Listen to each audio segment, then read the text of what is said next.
And hello, everybody. Hello, and welcome. It is Foxhole Fridays, and this is our the long campaign on the Foxhole, the Gamblers, our Traveler Pirates of Drinax campaign, and I'm so happy to have you all to be hanging out with us. And this is episode 3. And before I get into that, I've got to do the start top. I was going to say start and top together, which is stop, which makes no sense. The start, i.e. the top of the stream business, which is, first off, hi. I want to thank everyone for being here. Thank you for supporting us. We get to do this show because you are here watching us and participating and being part of the family, so thank you. And I do believe it is important to pay your cast, and in order to do that, I rely on you all to help out. And, you know, you can if you want to. If you don't want to, you don't have to. But if you do want to, the best way you can help out is by watching the show, either live or on YouTube. And if you're on the YouTube, subscribe, like, leave a comment, all that kind of good stuff. If you're here, just chat with us in the chat and send them good vibes because they may need it. Not from me, though. From each other. Anyhow, and then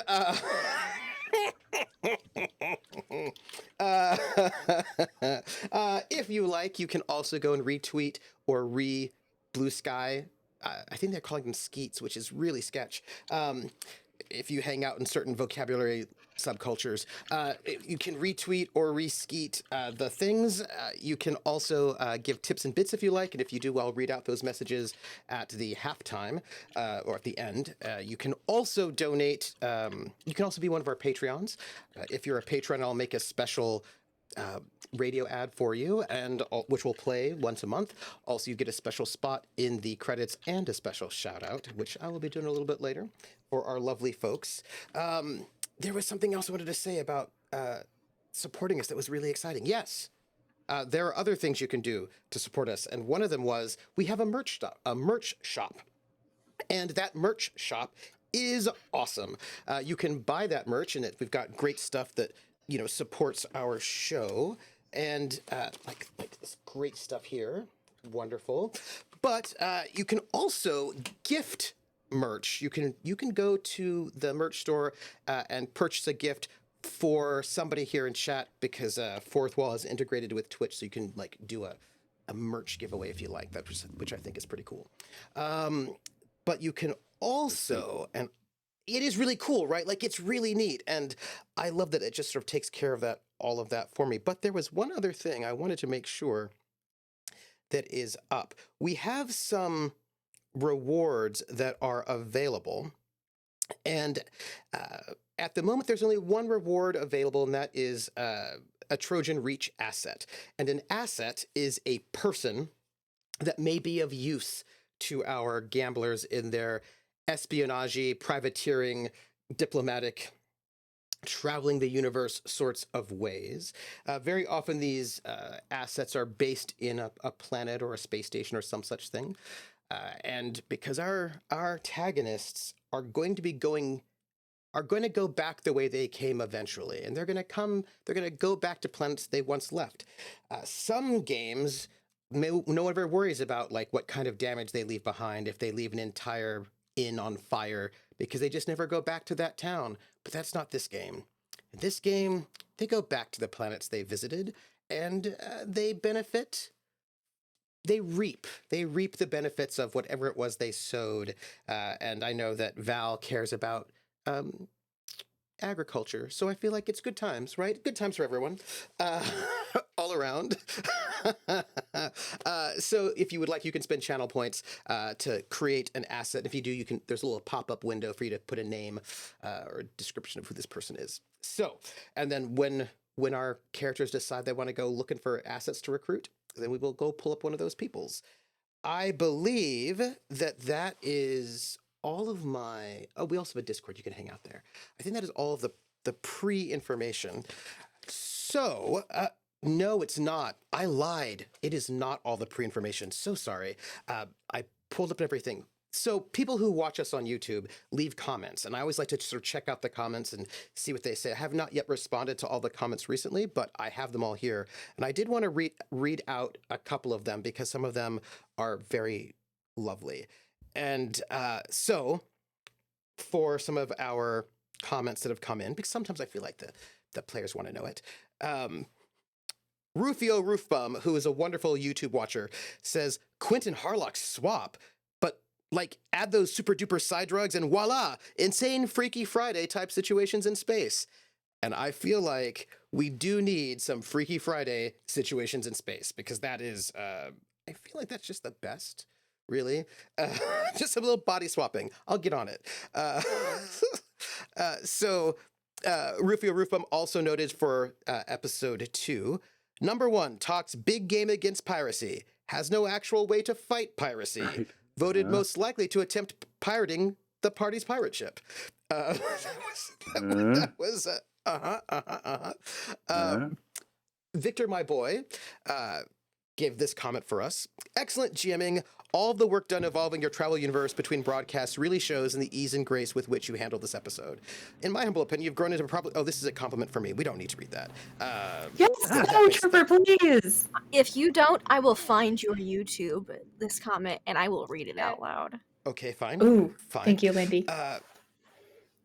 In my humble opinion, you've grown and then you start reading it. I know, this is people just blackmailing me to be nice to myself. In my humble opinion, you've grown into probably one of the best Traveler GMs of all time, which is way high praise. I cannot handle it. Thanks for the show, and here's hoping the plan for regular weekly episodes becomes a reality. And then we also got this comment from Stephen Dwyer, who I've not seen in a bit, and it's so lovely. And this is on episode 1, and this is to everyone. Great to be back. Great episode. Cord. Severance can now blame all of his bad stuff on the actual Baron. Yeah, nice. That's right. And it was meant to be. Yeah, that's some baloney. Okay. Ari. You listen here. Just how many personalities does Terrica have? Pilot, noble, bumbling Terrica? Will more emerge with this new info? Trooper only knows. What episode was that for? Episode 1, the beginning of our season. Greg, no comment. What a beast of an RPer. Cannot be backed into a corner. Rocket Fox, who is currently not here because of pet emergencies. Always amazing. And Lindy, I'm quickly becoming a fan. And Trooper, what can I say? Just wow. You guys need to write this story down and publish the book. Keep your eyes on this space when I get a little bit of extra time, which will probably not be until Thanksgiving break or so, winter break. I've got some stuff coming for y'all. That's a surprise. And then Stephen Dwyer said something which is incorrect. Said for the last episode, The stealth shuttle has its own holographic hull. It can run that itself and not drain the gambler's computer. It does not. It has a stealth hull, which means it's got a lot of anti-sensor technology on it, which means if electronic sensors are coming at it, it is very hard to find. However, you can see it. And it does not, a holographic hull takes up so much bandwidth on your computer. It is such a drain that only very powerful ships with very, very, very good power plants can run a holographic hull. And the Gambler is a very powerful ship, but it cannot run the holographic hull and everything else at the same time, because the holographic hull is really, really, really a drain. But it will make it so that people will not visually see anything other than what you want them to see. And some people, by the way, there's a giveaway going on, which if you want to type ! Enter in the chat. Some people use holographic hulls for advertisement, right? Just like paint advertisement on the side of their ship for their sponsors. Some people would do that. Other people, perhaps less ethical people, might use the holographic hull to make it look like they don't have a stealth ship attached to their ship, which sounds pretty sketchy to me. Other people, also less ethical people, might make their ship look like it's really damaged when floating in space. So people might think, oh no, that poor ship, it looks like it's damaged. There's like all this damage to it. Are you okay? But then it turns out they're not damaged. They're privateers. Anyhow, or pirates, depending on which ship we're talking about. Yeah, so, other people, again, who might have interesting, flexible morality might use the holographic hull to turn their ship from a ship that's all gray into a ship that's all black with demon eyes, so that when they go do attacking and people say, what did it look like? It will not look like the Gambler. It might look like a ship called the Stone Jackal, for example. But that's just like a thing that people might do if they're out there to... You got a Stone Jackal again. I don't know why we need to attach morality to this. It seems just like common sense moves that these people have made. Yeah. That's and Schmelzer in chat did point out something I think is important, that piracy sounds more ethical than advertising. And, I feel like that's probably true. I feel like that's probably true. If I had a hat, I would take it off. So that, I think, is all of our opening stuff. So I do have... I would like to have all of our beautiful cast introduce themselves. I did tell them in the green room that I had some, behind the scenes logistical questions to ask them, that the kind of stuff that you would do offline so as not to bore the audience. But I said, these ones I'm going to ask in front of everyone and the audience, and perhaps for pot stirring reasons. I don't know. That's possible. But let's do our intros first. Let's have everybody say who you are, and then say who you're playing, and if you might answer this question for no reason. How often does your character... How do I phrase this in the best way? How often does your character clean the ship? Like, go through the whole ship, swab the decks, clean things, check all of the, there's a lot of maintenance that one can do on a ship like this, from basic cleaning to things like checking all the, what do you call them? Registration numbers on the crates, opening up the crates and seeing what's inside of them, counting every grebe, checking to see where all of the people are at any given moment, just seeing what everyone's, there's a lot of generic just checking in on the computers to see how they're doing, what's going on with them, sensors, just checking up on engines, that kind of stuff. Nothing like inspections. Yes, inspections and cleaning. How often, let's say a weekly basis, does your character do inspections and cleaning? So let us start with Rocket. Nope. Laugh Love Lindy playing playing the Harlock. Nope, not the Harlock. So sorry. Playing Quint Vesper. Hi, I'm Laugh Love Lindy, playing Quint Vesper, who is playing the Harlock. Because things are complicated and it's fine. Yeah, that's me. I am very excited to be here tonight. And how often does Quint go through and clean the ship? Well, Quint hasn't been on the ship for very long, you have to understand. It's the first jump, really, on the ship. However, I feel like a lot of Quint's jobs, let's say, that they've had, do involve a good amount of cleaning. And inspecting of things regularly for either safety or hazards or secrets.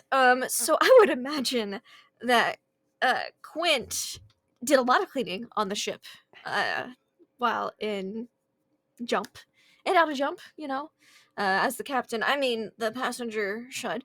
Crew.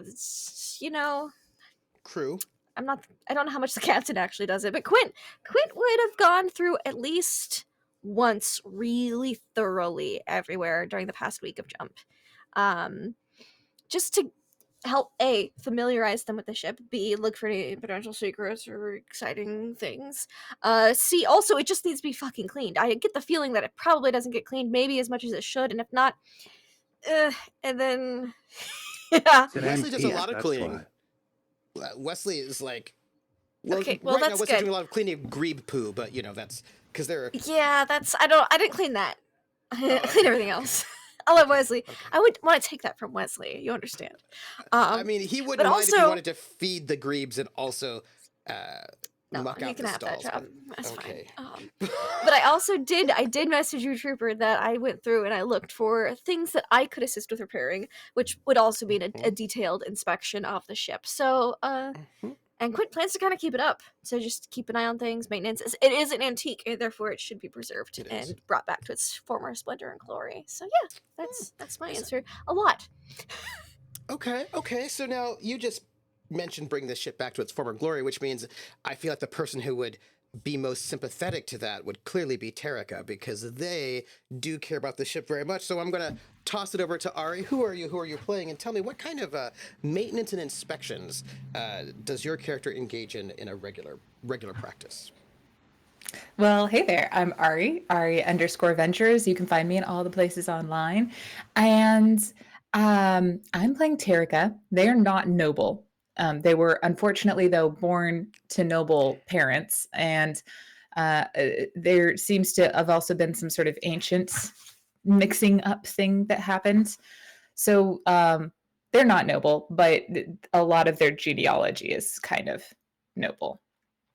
Anyway, skipping past that, I think that their work on the ship, they would be doing, like, their rounds wouldn't be really cleaning anything. To be honest, I don't think they register that something would need to be cleaned. But, right. But they definitely do a lot of, like, testing to make sure that everything's still working right. They do a lot of tweaking, like, how can I reroute this, or how can I make sure this coupling is clean, that sort of stuff that they would absolutely be doing. Maintenance to the ship itself. And I think historically we talked a little bit about them showing Wesley's around the ropes. So whenever they are doing those rounds, they're usually grabbing Wesley and being like, okay, so the power coupling has to go into the converter. If you don't connect it before you switch off the amp, then you're going to get a surcharge that's going to shoot through the ship. They would have those kind of conversations with him as they're showing, like, here's how you take care of it. Follow quickly by, don't touch that.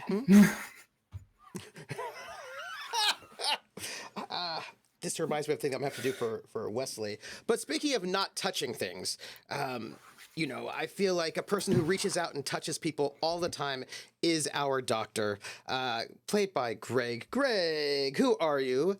Who are you playing? And then I'm just interested in how much maintenance and cleaning and inspections and inventorying Val does.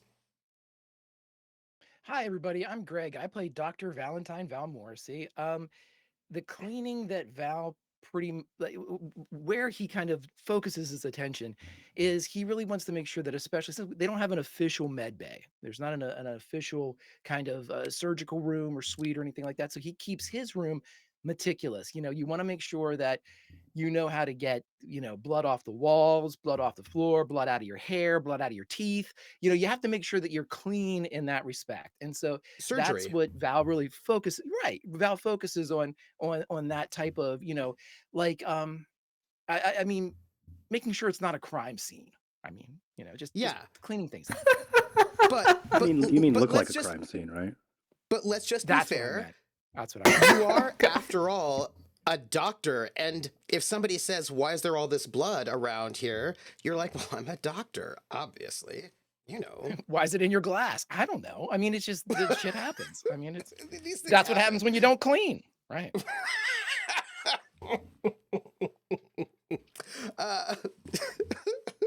Speaking of people who have been around gore and unclean spaces because they grew up in the irradiated surface of Drinax, Cord, who are you? Who are you playing? And what kind of participation in maintenance, inventorying, cleaning, inspecting does Severance participate in?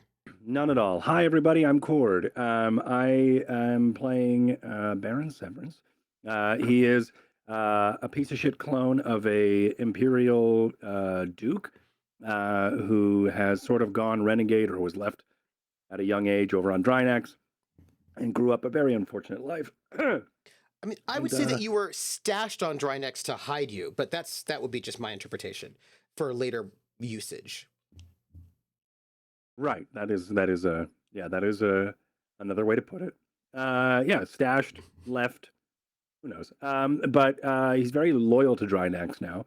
And during that time, living on an irradiated post-apocalyptic planet, he has sort of picked up a lot of survival mechanics, including and not limited to the diplomacy and lying to get out of any sort of danger. When it comes to, and he's a very fake it till you make it kind of guy. That being said, he wants to be, unlike Terrica, he wants to be noble. And he also probably wants to be noble so much that he probably won't clean. I mean, it's probably never crossed his mind. Doing inspections and things like that also probably never crossed his mind. I think he does the paperwork and makes sure that things are correct and above board for paperwork. But whatever is going on in the ship, whatever. He just doesn't necessarily care. He assumes it's fine because he's assuming someone else is doing that. But it's certainly not his job. Or if it is, he's certainly not going to do it.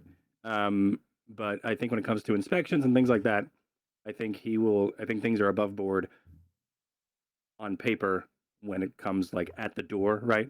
But when it's on the ship in their place, it's sort of up to the crew to keep. I would assume that's our steward's job. I mean, we have a Varger who is very good at inspecting things, and also he's got a wonderful nose for sniffing out drugs. Yeah, Right? that would be the purser's job. The steward's job is taking care of the passengers, and Evan would take care of things like. In last episode, you sure called me there's the purser. Food. So now you're saying you're that the this is purser. Yeah, right. and it would be the purser's job.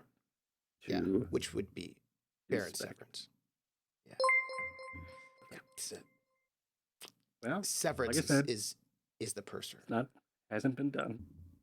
And Admiral, don't forget. Oh, Purser, and Admiral, Purser, Baron Severance. And I am troopersjp, and I'm the GM for this lovely group of Tagonists. And when we last left off, this is session 3 of season 3, and season 3 brings us to the planet number 1. Who knows where else it will bring us? But in this moment, our Tagonists have flown to the number 1 system. And they have noted the ways, the sort of slightly, actually, it's a really good, it's a terrible setup for trade. It's a very good setup for a prison planet. That the planet itself is pretty remote inside of a jump shadow of the star. And it's also in a space where people have to go through this one particular system very often, but there's a lot going on there, which makes it ripe pickings for pirates. So this system is a very anti-pirate system, and they've come to this planet where they have learned that it is run by an 8-year-old warden who they align themselves with the old Sindalian Empire. They think of themselves as being the only still existing planet of the Sindalian Empire. For them, it hasn't really ended, I guess. At least that's the sort of sense that you get. And this is this planet that once was a prison planet, but the Sindalian Empire doesn't actually exist, and so there are no prisoners being sent there, and it has become something else. And they have arrived on this planet. A couple of things to note is that they noticed what they assume was a pirate ship lurking out where people sort of jump in and out. And they sort of get the sense that this might be one of those places that it's a really good place to do some privateering or pirate hunting or be pirated. You know, there's a lot of options there. They needed to do something with their really expensive and very illegal stealth ship that they commandeered. So they've sent the Harlock to go and drop that stealth ship on one of a neighboring sort of moon and sort of wait for pickup. This particular planet does not have I'm saying this for just reasons. This particular planet does not have a high port, which means the only space starport that it has is on the tip of this mountain. And you have to land on this spaceport if you want to get fuel, etc. But that does mean that any kind of ship that is not streamlined cannot land, or really, it's a problem for fuel, which means if you're going to go and get fuel, they do have a ferrying service. If you want to use it, it's going to be very, very expensive. But luckily, our Tagonists are able to land on this planet no problem because they've got a sleek ship. And when they arrived, they have learned there's a lot of drama, which we will talk about, but they've learned a couple of things. One of which is that there seem to be 3 different factions on this planet that are sort of marked by colors of accessories, red, blue, and yellow. And the folks who have the yellow, sort of blue, seem to be the ones who are in charge. Well, they're the ones in charge of the spaceport and probably everything else. There is a red faction who they've seen some of, and there's a yellow faction.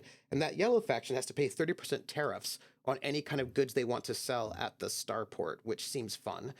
There's only one official way from the starport down to the underwater domes where everybody lives, because there is terrible, terrible pollution. Like the atmosphere is very corrosive.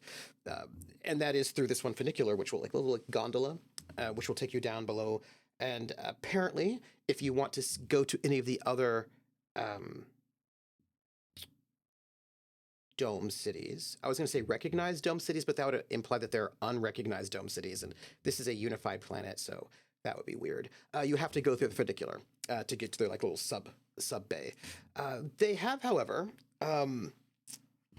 in their process, Quint is pretending to be the Harlock. They have arrived. Quint is going into the port itself to go and try to, do the business of picking up some more freight. Val has awoken 2 passengers and let them loose on this planet.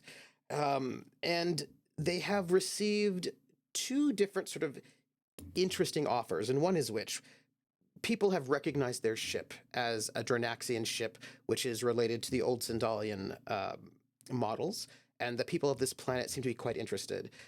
The members of the Blue faction, the name of which you have not yet learned, they have expressed interest in having one of their scholars come up to study the ship. And they would like to hear back some word on that one. And then a person with a yellow tie from this yellow faction sort of bumped into Quint and said, "Oh, you have that kind of a ship from Drinax? Yeah, our speaker would really love to have dinner with you all, and I can take you on my shuttle down to this to our dome city, Falaka."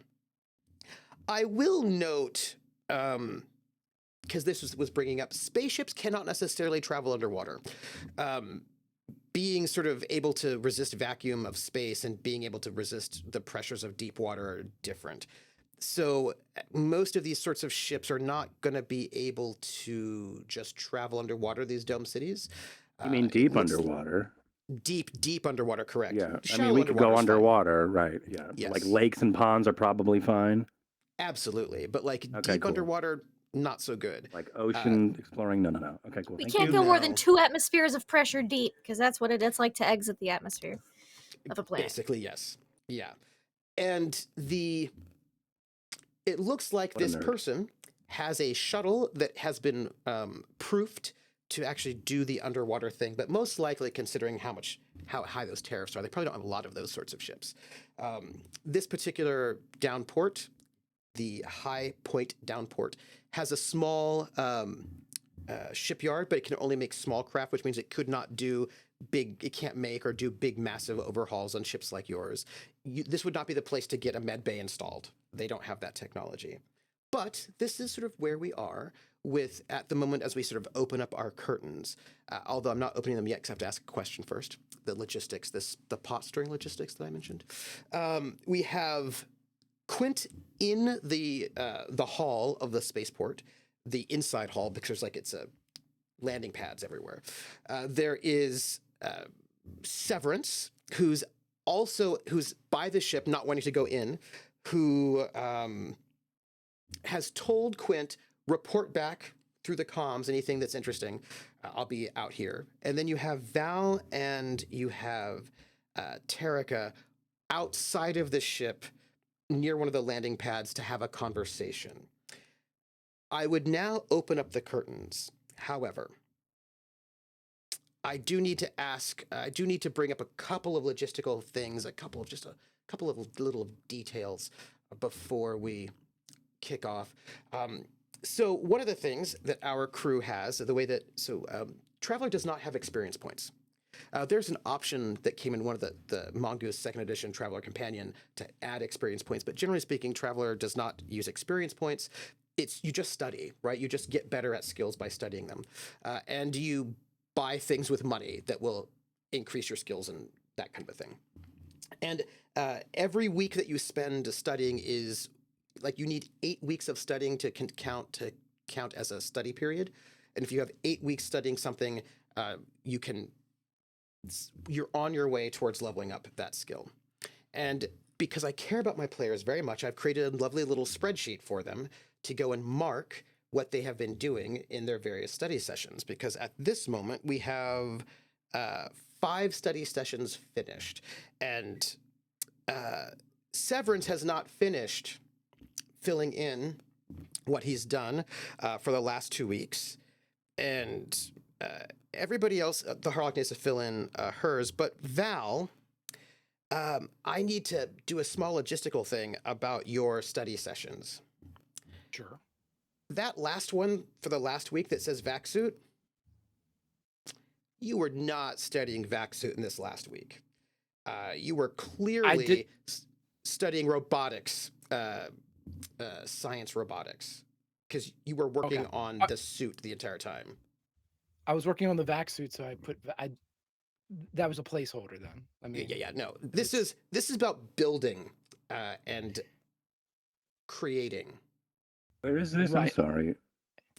In the ship's papers. In the ship's papers. Okay, thank you. Not on my sheet. Second to last tab, blue. Yeah. Yes. So if you were building stuff like this, doing some good engineering, this would be science robotics is what you have spent the entire week working on. I want to make sure that I never, ever get a chance to roll for an additional skill. So it is, what is it? Science robotics. Okay. Hey, you told me that you spent the entire time working on that suit, which is not the same thing as being in the suit and practicing being in the suit, you know? Whatever we want to call it. Like I said, because just to clarify the rules, everybody, when you get to the end of your study session, you have to roll versus your education. That's never going to happen for Val. So all of this is just this. He's never going to pass any of that stuff. You have luck. I'm just saying. I'm going to need to have a lot because I have no education. No, we can train in luck. You cannot train in luck. You can fake a lot of things though. Fake luck. So I just Yes, so sir. it's we need to study it 4 times for it to have the skill, right? eight times for study period. Hey, never mind. Okay, never 8 mind. weeks. My question was answered. 8 weeks, and it also depends on what skill level. Like it's 1 study period for level 0 or 1, but then you need 2 for level 2, 3 for level 3.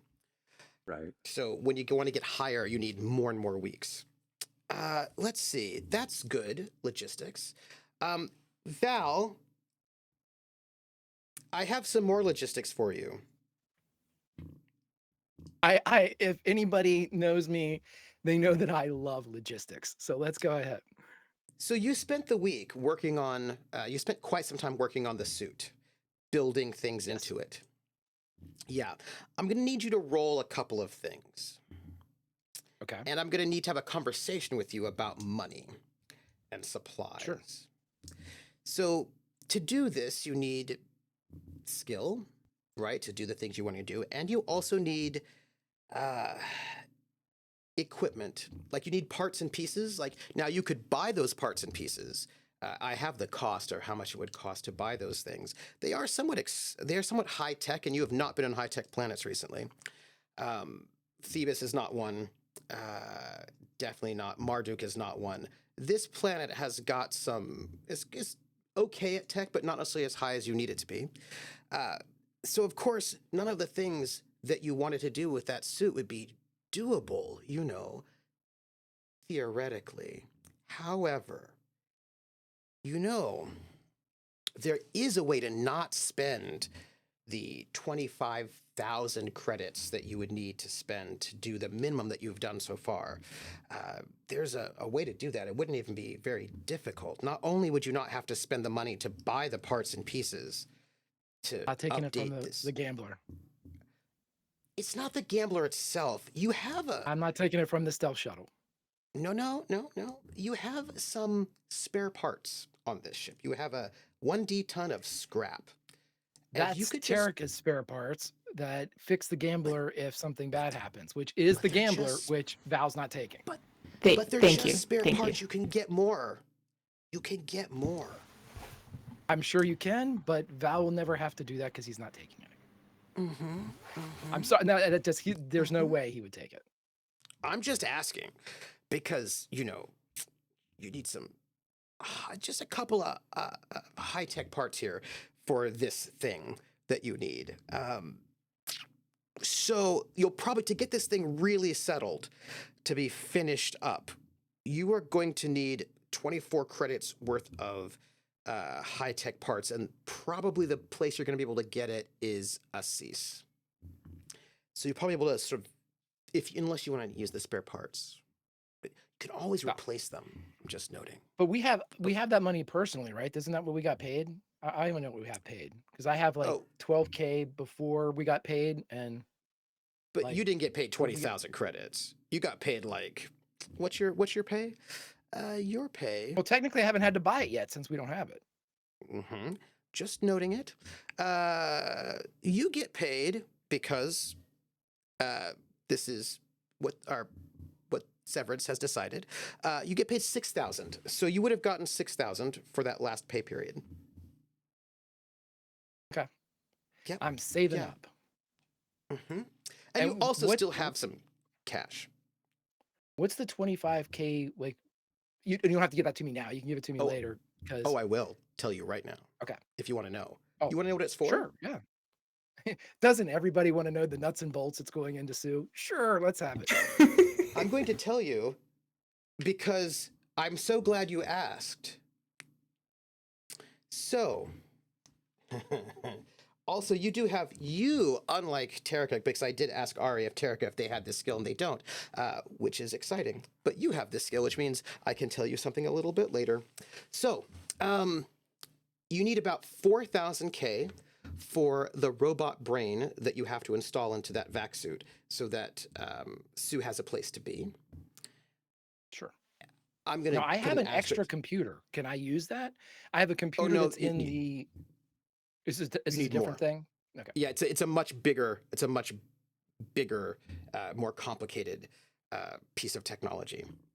And I'm going to get back to you on that one because I feel like I have excitement for you in ways that are, this is just all I'm living for right now. And then you need about 10K for an avatar receiver and avatar sender, which will allow Sue to go into the suit from your computer, your portable computer. So you're going to need basically the sender and the receiver, and you need to place them in those pieces. And then you need the this robot brain. And I will note, could you, for me, make your science robotics roll? I do not have science robotics. I have science computers. Then you just roll the science at the base. You just don't get the bonus for the robotics. Okay. I mean, I have electronics computers. Is that? Yes, but we want I have science for this. And then Okay. these are two different Okay. things. Science with what is the skill base? Well, you're making new Intellect or- things. You're like, what's the word? You're MacGyvering things in weird, unnatural, and unhealthy ways. So that would be intelligence, Okay. rather than doing things in a learned and schooled way, which would have been education. Since I'm in my Sancta Sanctorum, do I get a bonus or anything, or? Well, you would get the +1 from. So I will say, generally no, and you could get a bonus from Sue, but Sue does not have that program. Sue only has one expert program slot, which I think is, I can't remember what you put in there, but it's not science robotics. It is intellect and security. And only are the one two can be, programs. yeah, and only one is active at a time because we're going to get back to that When too I'm out after. of the ship.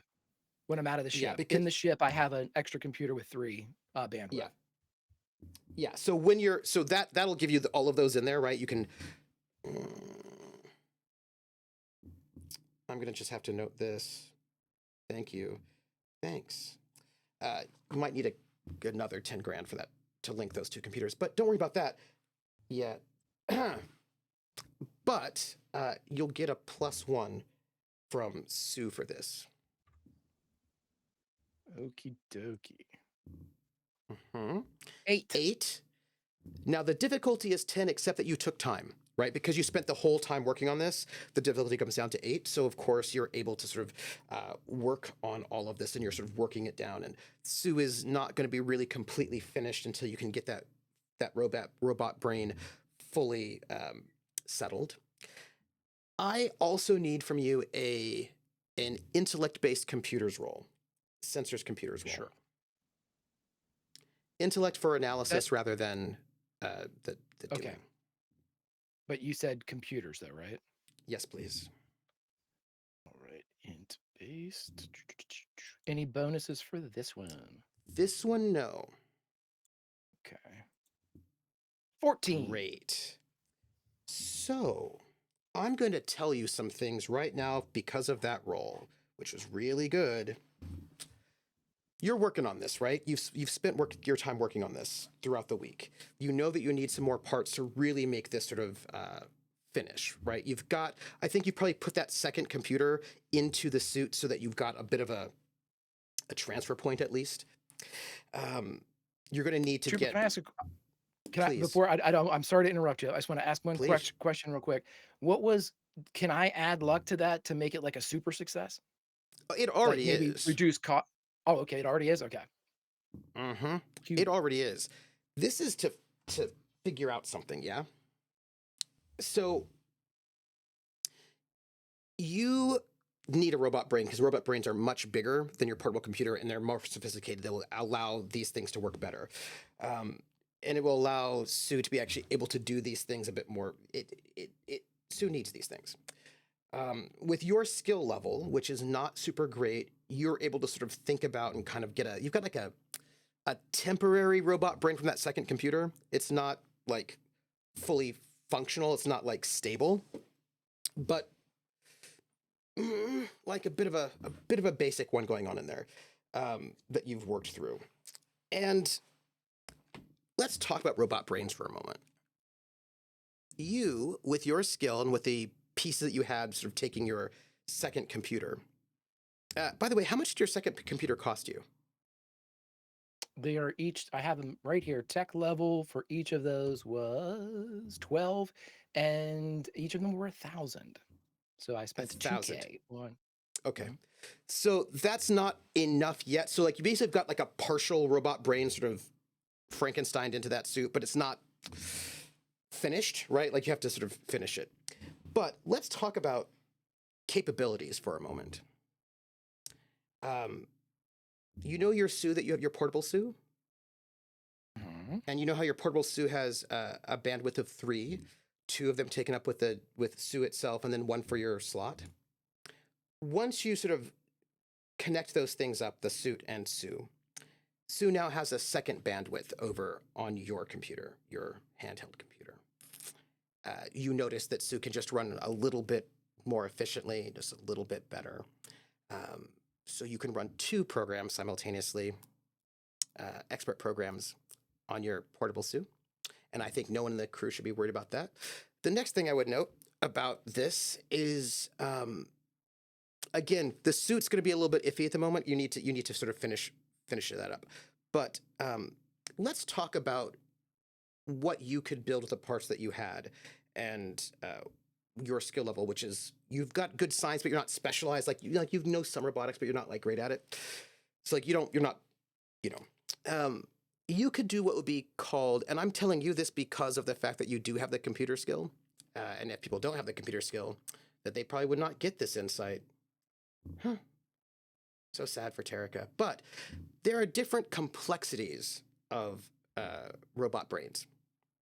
And the more complex a robot brain, the closer that brain is going to get towards being an AI, like fully self-conscious. And the more they can do, the more capable they are, the more they can be helpful. But it is exceedingly expensive to create a robot brain that could do that. Like a robot brain that could become conscious, which at this point in time, nobody has that technology does not exist. But like a self-aware brain would be like 1 million credits to create a self-aware brain. I figured I looked in the supply catalog, and they have like the replicant type of AI android things that look, I forget what they're called. Skin jobs, I think, is what are they called? For it's right out of Blade Runner. Yeah, so I saw that was like 1 million, I think. So I was basically Yeah. using that as my referent for, Yeah. you know, if Sue ever wanted their own body. So Yeah. So that would be like fair, like, and that is a level of complexity that you do not have the knowledge for, and like almost nobody has. Like, yeah, that's maybe there's information in the Drinaxian archives, like in the university, but like that's something. What you can do is a basic brain. Basic robot brain, and you're almost finished with it. I am very but familiar with basic brains. Go ahead. Yeah. And a basic brain can do some things and not other things. There are capabilities that a basic brain, certainly more than what Sue could do, the digital assistant, digital friend. But it's not very advanced. You know what I mean? Like they're not particularly, they don't have a lot of, they're not that advanced.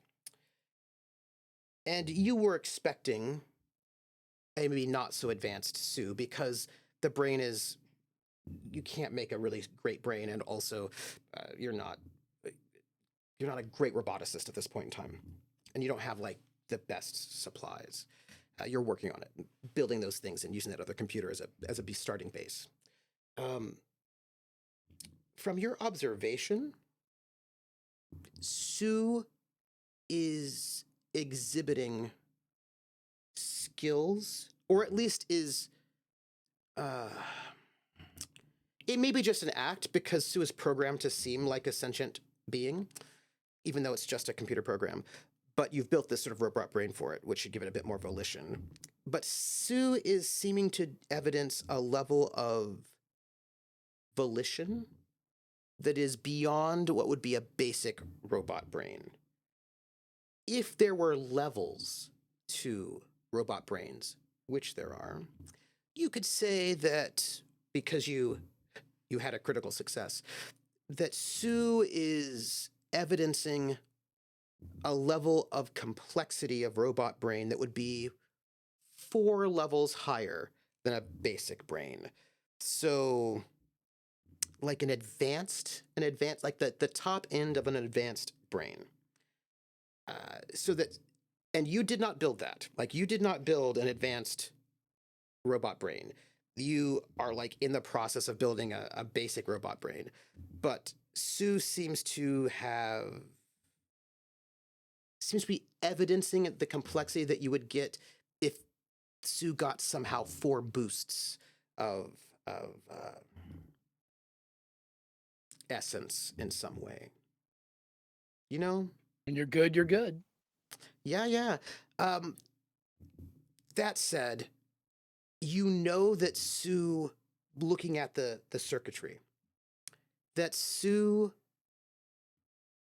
is constrained right now by the fact that the suit, like you haven't finished that brain.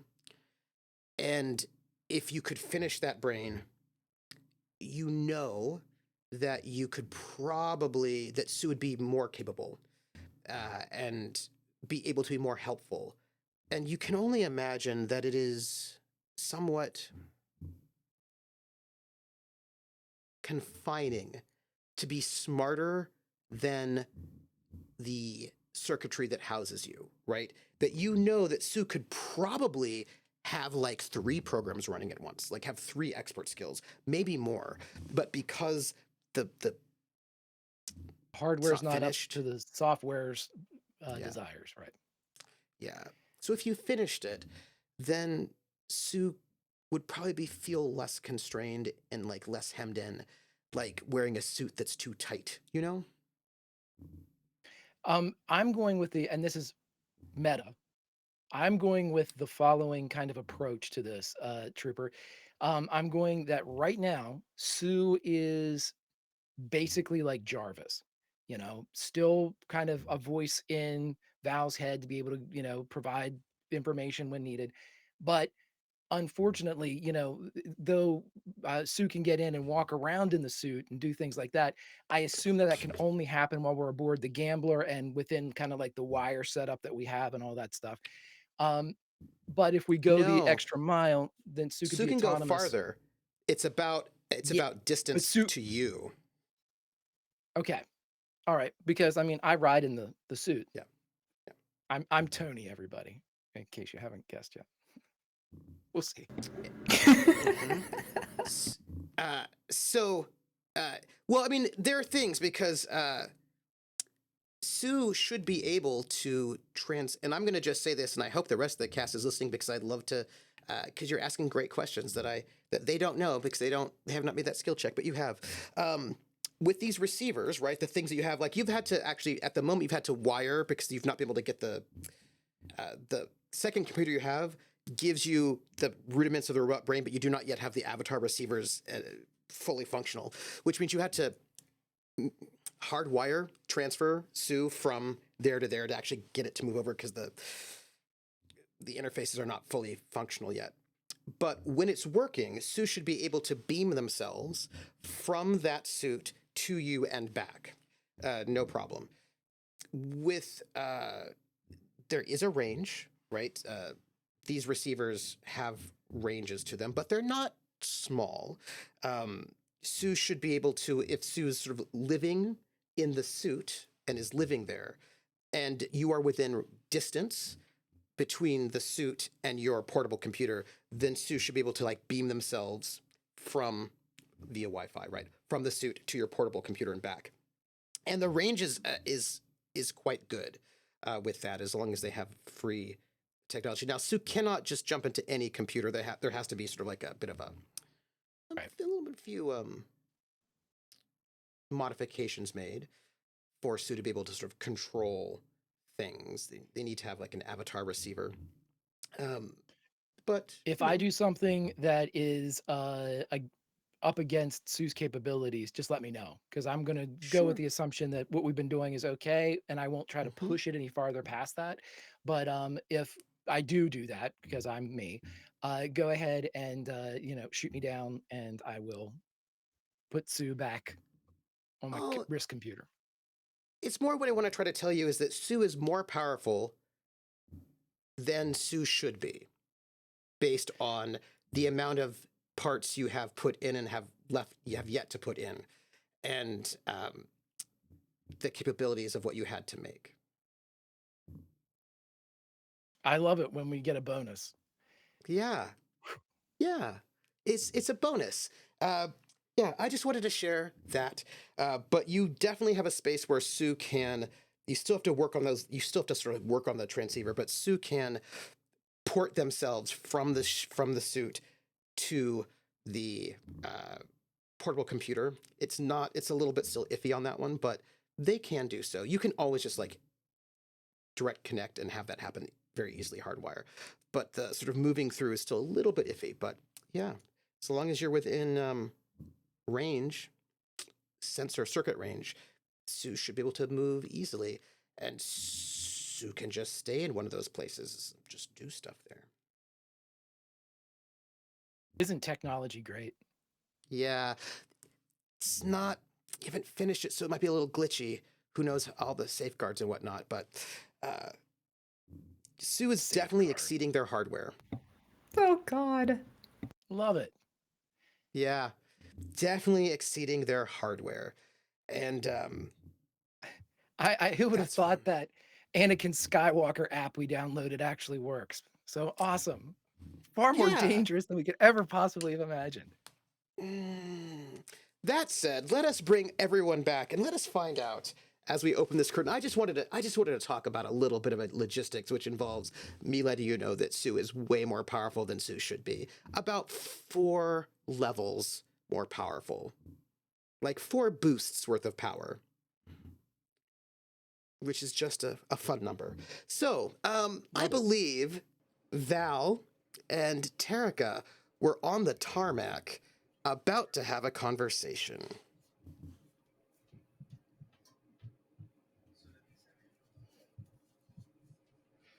I got to shift gears. Went from logistics to this. Okay. Before we start, I want to know, where is Sue? In your portable Well- or in the suit? Now, wait a minute. Refresh my memory. Ari, Terrica asked not to have Sue around, correct? No, Terrica asked Was not to be on the ship. I don't think Terrica was very clear about why. You're muted. You're muted, Ari. Oh, son of a gun. Yeah, I don't think. I don't think Terrica specifically talked about I don't want Sue around, but they did say they needed to get off the ship, and they probably looked really uncomfortable when Sue moved around with the bottle, and then you got the bottle. And if you, yeah, stop there.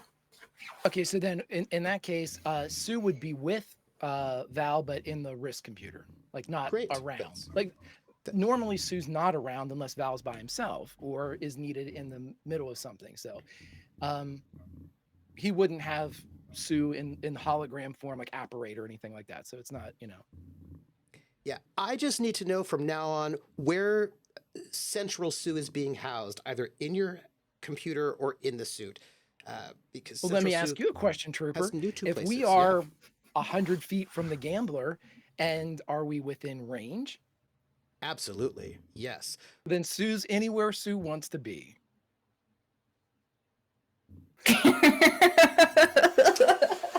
You say that, but I will say, because you haven't actually finished some of the transceivers, you actually have to transfer Sue. So Sue doesn't get to just be wherever they want to be with full volition. You have to sort of like get the, like you have to transfer them, like their core central self from one to the other. Okay, so I'll go with what I was saying before, that ability to move around is kind of housed within the confines of the gambler. whenever I leave the game, I'll let you know. Normally, what I was going from before is Sue can be split. Sue has like core functionalities that can be left behind on the ship, and I can take the majority of Sue with me into the computer. That's what I've been doing. Yeah. Like whenever we were Yeah. stuck down on the planet, Yeah. and there was a little bit to help Wesley pilot the Yep. ship and all that stuff. Yep. There's a little bit of that stuff, but normally he would have Sue with him whenever he would leave. You know, Great. at least that base functionality of Sue, which is like Yeah. the medical stuff and It's just that the Sue is now a little bit bigger, so you can either basically have the core of Sue either on your personal computer or on the suit, and they can always talk to each other. But like, where is the essence of Sue housed? Is the question. You know, like the I would say that it's whenever he leaves the ship. Let's define this right now. yeah. Whenever he leaves the ship, he has the majority of Sue with him in the wrist computer, with a fraction of Sue left behind. Perfect. And again, that fraction that's left behind doesn't have the personality or anything like that. It's basically just the base skill that Yep. you know is left behind. Perfect. But when we're on the ship, I leave it up to you. Sue, I mean, Val's not going to care where Sue is when they're working. Sue could be in the you know, unless I would state otherwise and you would contradict me or something. I'm going to assume that Val's not going to say, well, Sue, stay in there, or Sue, stay in the suit. Yeah. You know, Well, once you get everything fixed, then that'll be different. You know, sure. like once you get all the connectors finished, then Sue gets to be In lots 3 of years, places. when I'm able to finally get my studying in and then fail the education role. No, you just need to get to Assis. You just need to get to Assis and Right. get the tech, and then you're good to install it. You just need like next week. It'll be fine. I got a couple YouTube videos. I'll be ready to go. Yeah. So so Sue. The essence of Sue is being housed in your portable computer on your wrist, right with you. Great. That's all I need to know. I leave it to you. You two were having a conversation.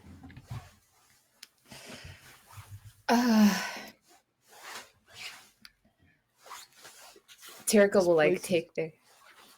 Yeah, he would walk out, and as they're walking out, again, Val's not really kind of high society or anything like that, but because of the kind of, I would think that this is probably the least spaceporty place they've been. Is that right, Trooper?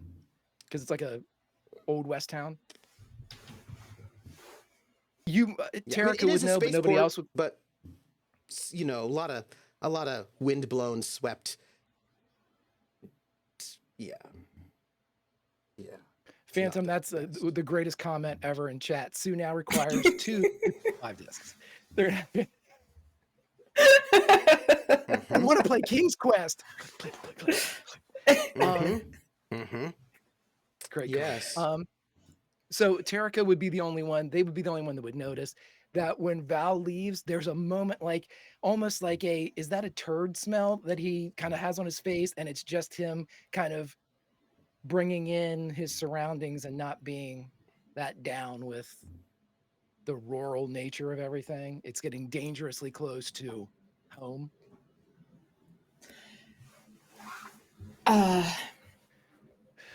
You okay? It's nice to be out. I mean, I don't think we should go too far from the ship here. No. We just need to go 2 steps. Okay, yeah, this should be good. And Terrica will like take their backpack off and reach inside of it and turn the jammer on.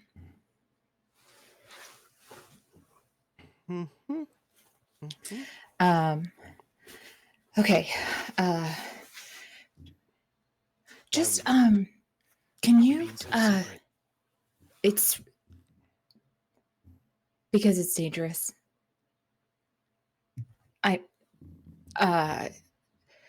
One last thing. Can you try and ask Sue to do something? Sure. What do you need?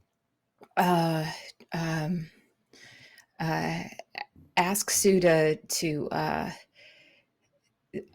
turn on the lights in on the bridge.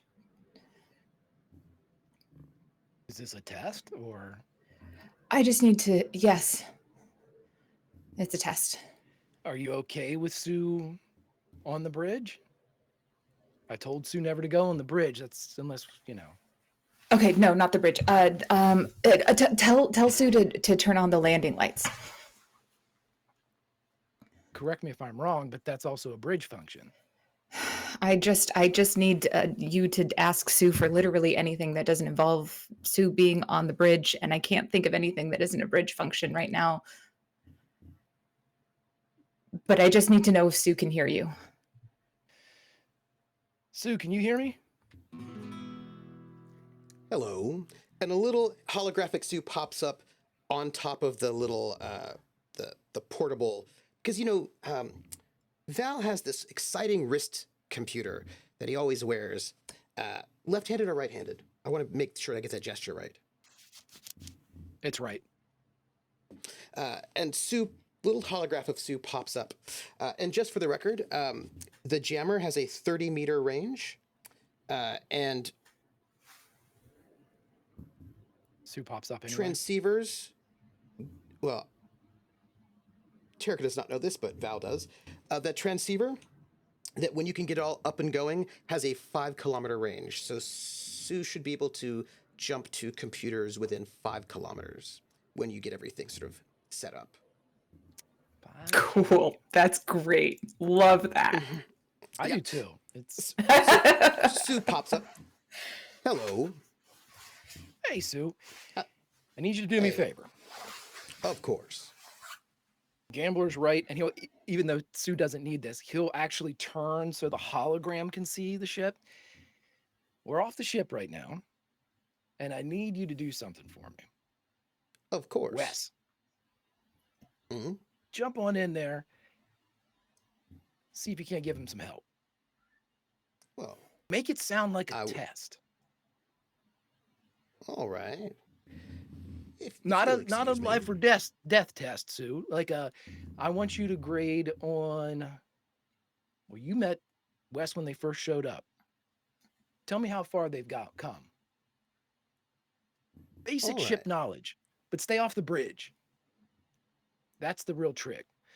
Wes spends a lot of time on the bridge. I want to know how they're working with the rest of the ship. I will do.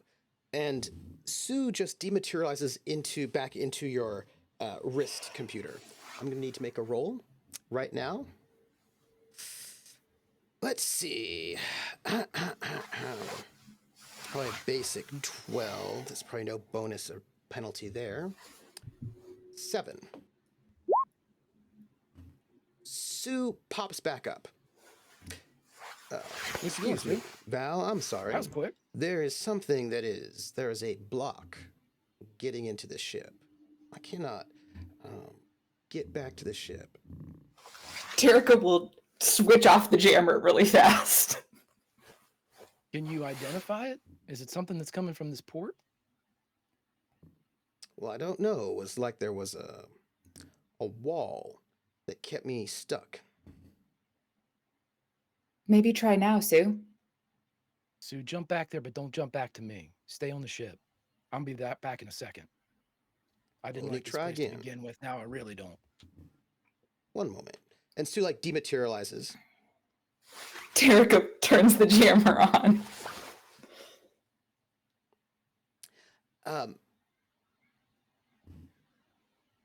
Sue does not get back to you. Okay, okay. Weird.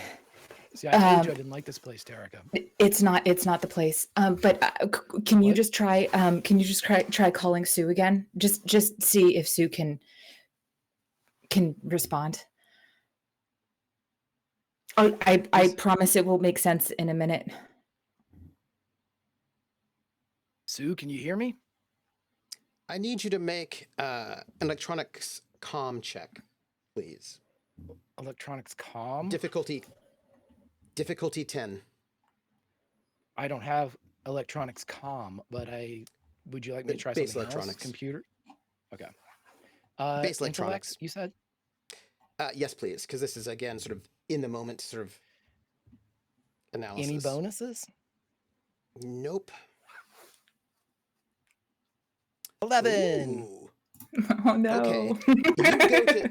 You go Get to fucked, Jammer. call. You go to call, and there is something that's jamming your signal, right? Like you're not specialized in comms, but you know electronics well enough to say there's something jamming your signal, and you have to like tweak your computer systems to try to move around it, and it takes you a moment, but you are There's able interference. to push through and get to the ship. But you have Sue, to work on Can it. you hear me, Sue? Yeah, he's actively like working a frequency as he's talking to Sue. Sue, can you hear me? Hello, you're coming in difficult. We have a lot of interference here, Sue. There's some type of something. Hmm. I'll be back in a second. Well, Stay there. well, I could. I don't want you getting trapped All out right. here. I'll be sitting in the suit then. Yes, Sue. I was just going to tell you that, Sue. Get in the suit. Stay safe. There's something out here that All doesn't right. mix with you. All right. But I don't see the wall around me. I see the wall around you. I think it's something that's out here on the dock side. I don't like it at all. So stay in there, run a diagnostic on yourself, make sure that nothing happened to you on that trip back. There's genuine right. concern in Val's voice when he says that. Yeah. Well, you should be careful out there if there's some sort of security system that's blocking you. I want to be able to contact you. You just I'll be in there before you're done running the diagnostic. All right. And I want to see the diagnostic, Sue. I don't want you to say it's okay. You understand? I understand. Now, make sure that Terrica, that they're all right, and that lovely Quint is out there as well as well, the entire crew. They're out and about. Yeah, I'll make sure about Quint. It's okay. I'll make sure Terrica's good. All right. Well, I'll be here. Just so you know, I checked, and the ship seems fine. There's no interference on our sensors over here. Sue, stay vigilant. Check yourself out, though. I will. If I cannot reach you, it's probably because you're being jammed. Well, don't worry. I'm going to be on the ship in a second. All right. And let the comms crackle silent. And he would actually move away from the frequency that worked just in case, because his paranoia is kicking in, and he thinks if somebody's monitoring, he doesn't want to, blow the only frequency that they have, so he'll scramble that and turn back to Terrica. Is this what you were worried about? See, I told you didn't like this place. It's not the place. Did you just cut off communication with Sue? Yeah, I don't want them piggybacking off the signal. If I have to get in touch with Sue, I need to have some lifeline. But no, I Okay, scrambled it. so you scrambled it. So Sue can't hear us right now. And you're sure Sue, of that? Can you hear me?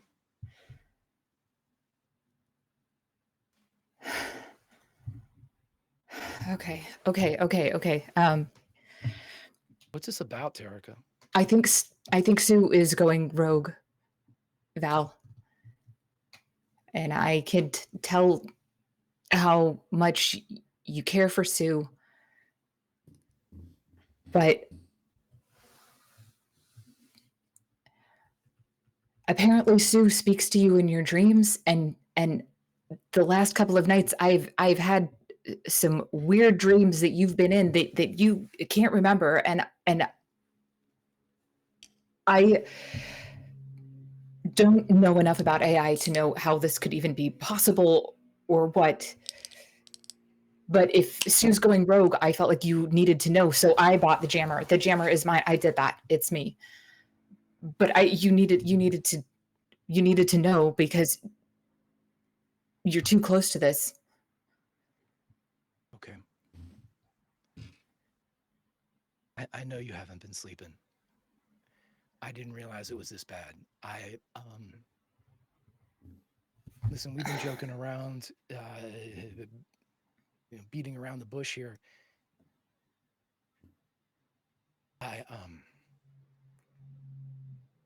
We need to get you some. We need to get you some help, Terrica. We need to. Me? Val, this isn't about me. I will be fine as soon as I can get more sleep. I mean, now you know, so I do. I understand and I appreciate your concern more than you know. I hope you allow me to reciprocate that concern. I think that you're suffering unknown effects from the side drugs that were in the system. I was concerned about it the first time you mentioned it. I am more than concerned now. this I need to. This has nothing to do with side drugs, Val. This has absolutely nothing to do with any of that. I have not had any of those since they got released into the system. This is just I found out about that, and there's no way I could just stand by and let Sue keep. You've been changing, Val, and I couldn't just stand by and let Sue be the reason that you're changing. I had to. Okay. This isn't about me. You don't need to do anything about me, Val. We need to do something about Sue. Okay, let's just relax. Let's just breathe a little bit, okay? There's nobody else around. It is just me. Sue's not here. It's just me. Do I seem different to you right now, right here? No. You seem Okay. like yourself. All right. But a moment isn't a Terrica, I am not dismissing this. I am not trying to lord medical knowledge over you. I am not trying to condescend to you. I am very concerned.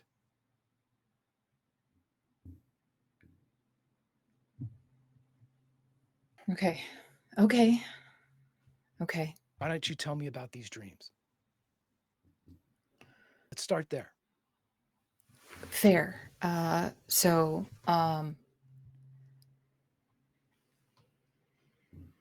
Just a quick question. I assume it's the same dream every night. Is that a fair assumption? Because they've had a week of these dreams. It's not always the same. But there are similar elements, right? It's like variations on a theme of a kind of a confusion between Val and Sue in your dreams. Like, they're like, Sue is walking behind. There was a kind of dance style that was done by like dancers like in vaudeville that was really popular in like the 90s, teens, into the 20s and 30s, usually in the Black community, where you'd have these two dancers that would be like chest to back. Like they would be like one's chest would be touching the back of the other, and they would be doing these dance routines completely in sync with their bodies touching. And in this dream, you see Val in front and Sue behind, and they're like moving in concert in your dream. Like, depending on how you interpret it, like maybe Val is or Sue is shadowing Val. Like, it's really unclear what you would have to decide how you want to interpret that one, but they're like right there moving around doing work, just medicine. But then weird times when maybe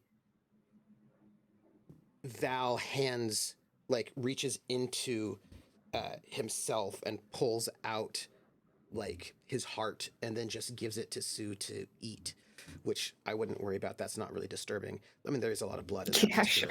That's fine. Moment. I'm sure that's great. Yeah, I wouldn't. It's cool. And then sometimes Val reaches out and you can't see where Val is reaching, and Val pulls out a heart that does not belong to him and hands it to Sue, who eats it. And then sometimes Sue just seems young, small. Then sometimes Sue seems old and frail. And there are these very faint baby cries that echo. The dreams are like it's very like mundane. Like everything is very normal except for all the things I mentioned, which don't seem all that normal, I suppose. But like the activity seems very normal. Well, not the heart pulling out and the blood and the eating. That part doesn't seem normal. But like the like going and like cleaning the tools and like checking on patients and like reading. There's all it's like so very sort of mundane and normal, except for those parts which are less normal. So the Drinax Terra child being fed, does that show up more than once, or is that just the single time? That was the single time, but you hear it. Like you hear the cries of some kind Okay. of hungry child, but you cannot see it for the most part. Instead, you just see Val and Sue.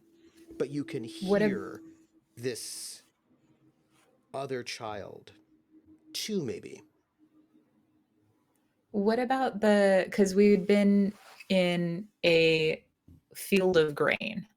So was that the only time that they were in a field of grain, and every other time has been like hospital-y sort of places? On a ship. On a ship. Sometimes it's just on the ship, right? And then at one point in time, it's at the hospital on Marduk. Like it's like you're following Val to all these sort of mundane places that Val has been. And Sue's always there. And you can usually hear echoing coming in and out the cries of one of these children, or two of them.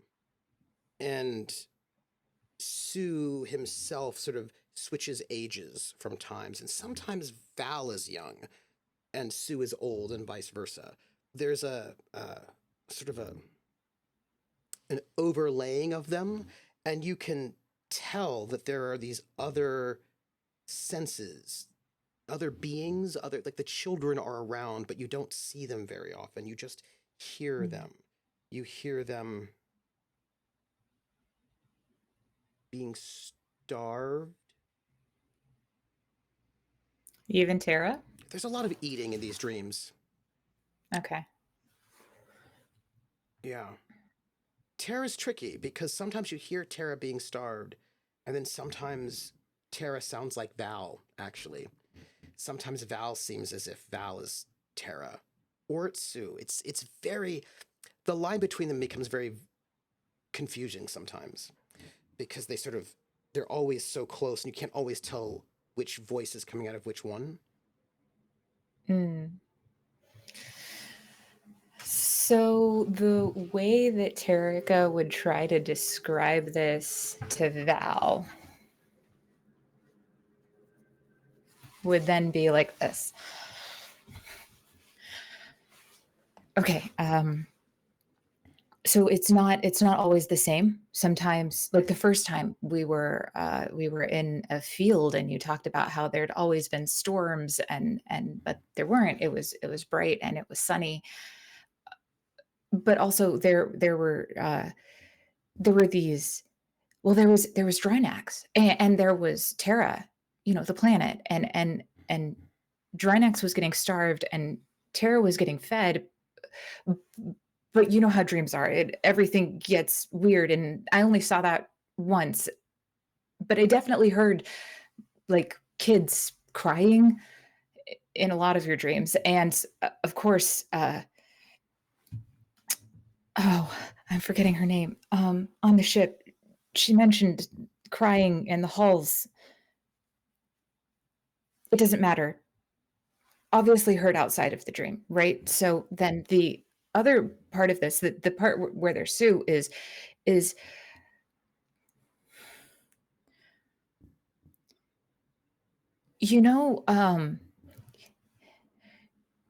like when everyone was trying to cram into the elevator, when we were trying to go to that casino to Laga 4, right? And everyone was just crammed one on top of the other, and it got to the point where we couldn't tell like who was behind who, and it was just a sea of people, right? Put my hand in somebody else's pocket, right? Yes. Right, like you do. It's like that, except it's just you and Sue. Like, you're right there. Like, Sue is always right there, right behind you, with that same sort of like closeness, like when we were in that elevator, and then and the age changes too, you know, like in dreams. Like sometimes Sue is older and sometimes Sue is younger. And I'm sorry, I wish dreams were more concrete, because as I'm trying to say this out loud, it all sounds a little crazy, but No, it's fine. It's fine. that's what I saw. Just you and Sue. Oh, and eating. How could I forget? Hearts. Sue was eating your heart. And sometimes you were getting hearts from other places and Sue was eating those.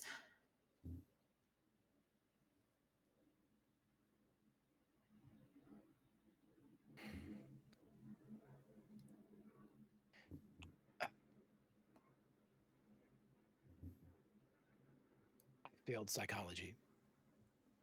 You know that. How I'm could I sure that forget? there's something that I should say.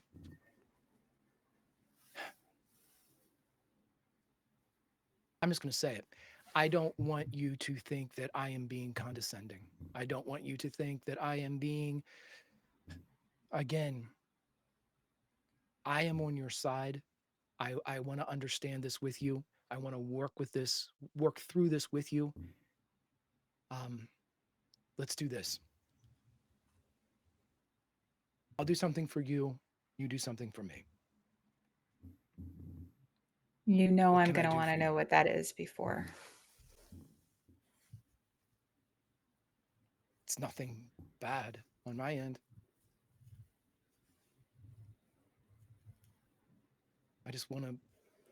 I want to make sure you're okay. That's it. I want you to turn off Sue at night.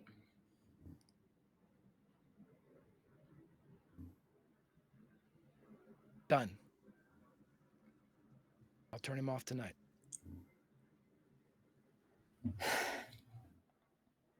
I mean, I technically can't turn him off, but I can just limit the emitter and confine him to either the computer, the suit, or my wrist. I mean, it's, you know that. I mean, I can't obliterate Sue. I can't delete Sue.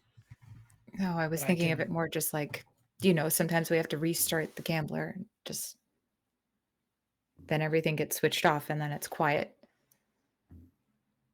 I can ask Sue to run a level 5 diagnostic. He'll be down for 3 hours, give or take.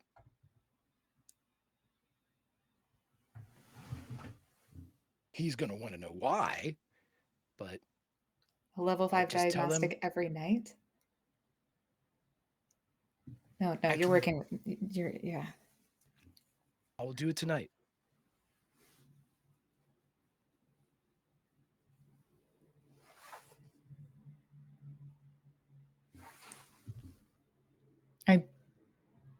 Transparently, I'm worried that it's not going to be enough.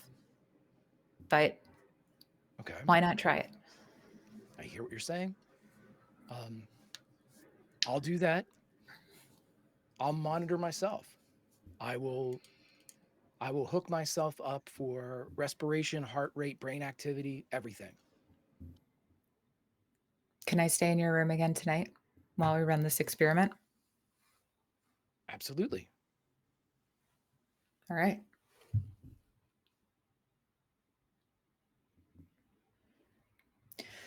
Well, what do you want me to do? In the morning, I will review the tests and the data that's come in from the night before.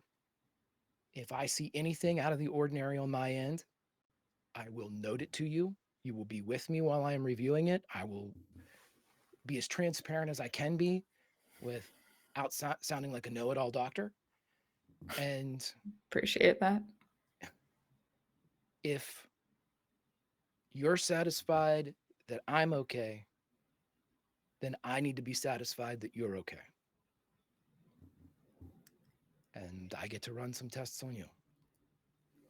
You already have a bunch of tests that you're running on me. What other tests? I mean, obviously, yes, you can run whatever you want, but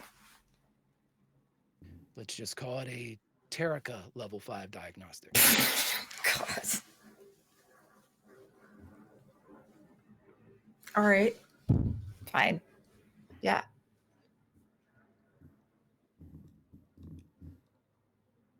I need you to do me another favor.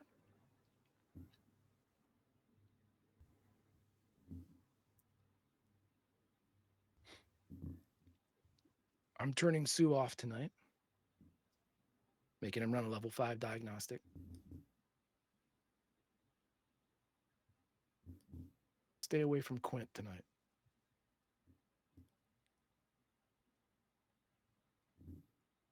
Quint? Really? I want to rule everything out.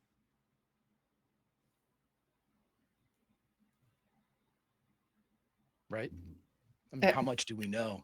I'm sure it's.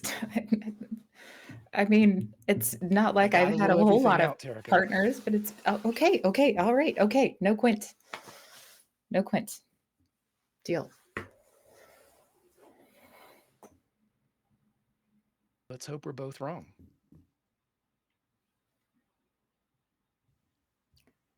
Yeah, it would be really nice to be wrong Speaking on of this one. Quint,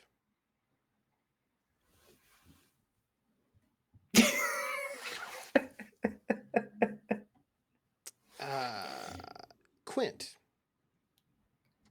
we'll be going to break soon, but you did want, you were looking to do the job of the purser because some people do not want to go No one else into. wants to leave the ship.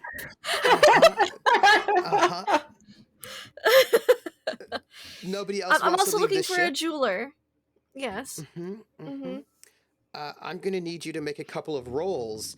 Okay. I assume that your broker skill is very good since You mean have non-existent? Yes. been tasked with doing the freight business. So look, sometimes a captain has to wear many hats, and sometimes you have to wear the captain's hat. Yep. Could you, if you don't mind, roll your broker skill? I will roll jack of all trades. Broker. So jack of all trades, what? Social standing. Intellect, social. That's fine. Because you're trying to schmooze some people. Sure. Yes, let's do that. Oh, sorry. 1 second. I gotta do the thing. There we go. Boop, boop. 5. I rolled 2 2s. I'm gonna need you to roll more than once because there are different types of freight to look for. Yes, certainly. Right? There's basically major lots, minor lots, and incidental lots. So you're looking. We're starting with I know all about those. Major lots. And Yeah. you, I'm just curious. How many years have you worked as a broker? 0. Interesting enough, Severance has worked for quite some time as a broker. He is not here, however. I've worked as an acrobatic. I've worked in the Navy. I've worked as a spy. I've worked as a surveyor. I worked as like a street rat kid kind of thing, you know. But that's more streetwise. I got shit tons of streetwise. I don't got no broker. Do we need illegal things? I could probably get those. Yes. At least know where to get them. Try to Not get on this illegal planet. things on. Oh, I was just asking because if you wanted to, I'd been like, let me just note that one, and it would have been a different skill roll. But I was just asking because I am curious to that one. Let me see. I rolled a 9. Let's see what we have here as you are. Wonderful. Now, yes. I will note that getting freight is easier than trying to get speculative trade. Really, you probably want somebody who's an expert in trade to do that. But luckily, you're not dealing with that one, really. So let's see. That's a 9 minus 2 for that broker roll. That's a 7. Minus another 4 because major cargo. That's a 3. Yeah, so that's great. And you're looking at maybe going 2 parsecs. That's a 2. Yeah, so It's to Asus. Just anything to Asus. Again, stuff. Asus, that's not so bad because Asus is a huge planet which has a lot of trade going out, so it's more Because likely that's you'll our get next stop. Yeah. trade to Asus. Yeah. Okay. Yeah. Alrighty. And preferably nothing that Not- takes up too much cargo space in case we do some anti-pirating on the way out. Well, that's always a little bit tricky about that one. It is. I can always can say I- no. I'm just looking, just looking, see what's there. Could you also? Let me see. You rolled a Yes. 5. Could you give me 3 more broker rolls? One I would for love to give minor, you one for incidental, 3 and more then one for jackpot trades jewelers. rolls. Okay. Mhm. So the last one's for Jackpot trades? jewelers. That's for my Yes, own that is personal correct. stuff. All That is right. correct. All right. I might spend some luck on that last one. Okay. So this is roll number 1. A 10. 10, That's thank for the you. minor. Incidentals. Mhm. 11. Mm. And now my And jeweler. then I'm going to spend 2 of my luck on you don't have to choose jeweler. until after you roll. Oh, I don't have to choose till after. Beautiful. Mhm, Let me mhm. just do that then. Oh god, I don't think all my luck can save that. Okay. I don't know what As number you're I wandering need about, for a good jeweler. as you're wandering about, Sure, you jeweler's hear not someone. streetwise. This is not illegal goods. Would you like to That's open fair. yourself up to looking for illegal No, goods no, not on on this this planet? planet. Not on this Just planet. asking. Uh, Just as you're sort of like just asking word about, on the street of a. and sort of, you're sort of on the word in the street, and people there have got sort of interesting sort of accents. It's a little bit sometimes it's a little bit hard. It's like they're speaking Galangu with kind of like a weird, sort of slightly archaic accent to them, and you're sort of trying to go and get sort of working out what's going on with freight. And as you ask somebody about jewelry, one of them says, jewelry. Oh, that sort of personal goods. That sort of thing. You would have to. Oh, thank you, Willen. TW. I see what that means. It was a 4.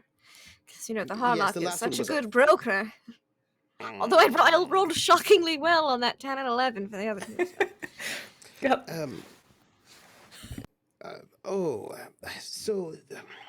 Sorry, there's no one that I know up here at the High Point town that does that. We don't normally have that sort of a thing I see. here.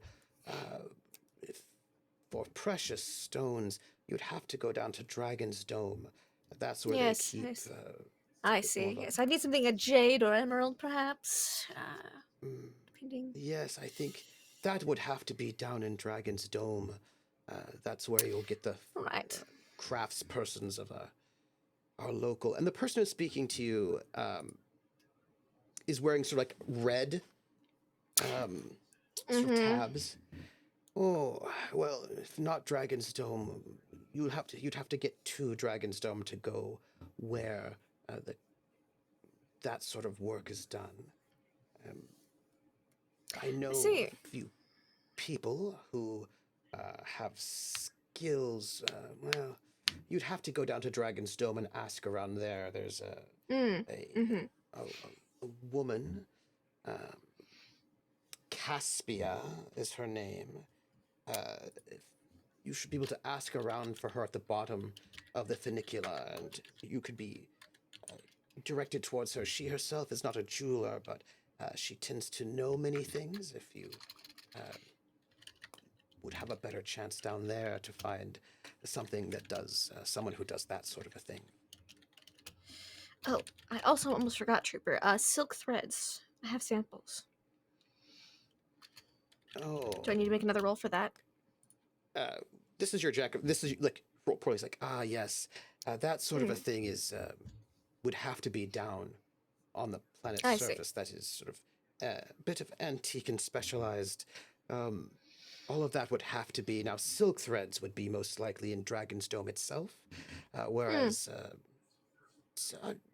that's where all of the very expensive things are traded. and made. And, I well, see. they're usually not made in Dragonsdome. They're usually made in one of the other domes. My home, for example. But all of the sort of many of the best craftspersons work in Dragonsdome. That's where the warden lives. Her Excellency. Really? Yes, of course. That's very so if exciting. you- Oh, She's she is. so impressive. Oh, she is. She is. Hmm. Well, she's been our leader for 4 years now, and she's kept everything Wow. very Wow. stable. That is very impressive. Yes, yes. But many of the craftspeople work with us, the administrators. But most likely you'll find them with the wardens, uh, most likely in Dragon's Dome. But you would have to ask down there to get to find them. They're not very welcoming of outsiders, so you'll have to be a bit charismatic, I think. I'll do my best. Thank you so much. Yes, yes, yes. I silk threads. You'll have to talk to Dragonsdome. Yes. Hmm. Yes. I'm sure. I mean, you're an off-worlder. I'm sure you could get permission as long as you have a legitimate business. They really haven't. They're not so. It's not so difficult for outlanders to sort of go down onto the home domes. But I would be careful down there if I were you. Depending on which dome you go to. If you go to Dragon's Dome, you should be fine. Dragon's Dome is fine. I hope this is a very I safe don't. place. I do thank you for your concern. Yes, outsiders don't usually get into trouble so much on Dragon's Dome, at least. Can you fight well? Yeah, I've been known to be able to toss a punch or two in a bar brawl if needed. Ah, good. Well, if you get into trouble with the administrators, that will keep you in good stead. But I assume you will not break any laws. I don't intend to. Not on this fine planet. I'm not much of a lawbreaker. Yes. Oh, but Dragon's Dome, though, you won't have to fight if you break any laws. So they have a different system. They don't follow the old traditions. They do follow the old traditions, but the old noble traditions, and so they have a different setup. But Really? How fascinating. Yes. Yes. Great, but we, the administrators and the others, we follow the old traditions of justice. Oh, I see. Classics such as. The great Sindalian traditions. Oh, yes. I do believe I've read a couple of books about the great old Sindalian Empire, although it has been quite some time since I've thumbed through those pages, so I'm afraid I'm not quite as up to date as I'd like to be. Oh, it's a trial by combat, of course, for criminal Oh, matters. I Yes. see. Oh, But so that's- if someone were that's- to be a ruffian of a lawbreaker, who would they have to fight against? Another criminal or someone appointed by the well, judiciary system? Well, it depends. really? Usually, yes, if there's a conflict between two people, you accuse someone of theft or something like that, Goodness. then you two would Yes, have to dreadful. go and have a ceremonial duel to find out the truth of the matter, who actually is innocent or guilty. Is it the I see. accuser who's lying, or is that who's been accused? Although if your crime is against the state, it would be against one of the champions of the state. Oh, I But see. if it's administrative, that's usually just fines and a tribunal with an inquisitor. That's slightly different. I see. But Thank you for enlightening me. Fascinating, lovely system you have set up here. yes, but in Dragon's Dome, they don't have the traditional trial by combat to figure out innocence or No? guilt. They just go with inquisitors all around. Oh, interesting. What a decision that is. Oh yes, yes. Well, but they are very fancy and well educated, so they not that They don't we like to get and their the hands dirty administrators. as much. No. But we, the administrators, we are very well educated as well. That has always been our lot. Oh, I can We've always tell. been You're those, very eloquent. Oh, thank you, thank you. But this is one of the reasons why it is somewhat frowned upon. The Dragonsdome doesn't like outsiders to travel outside of Dragonsdome because I see. they don't. I may Outsiders not be don't really familiar with the. understand. Yes. I mean, it all makes some sense to me. I mean, you explained it very clearly. I don't understand how people wouldn't get it, really. Yes, because after all, it is that question, right? If are you innocent or are you guilty? And really, the way you find out is through a ceremonial duel, because that will tell which is right and which is wrong. You know, that makes sense. Yes, it's always very exciting when there's a trial.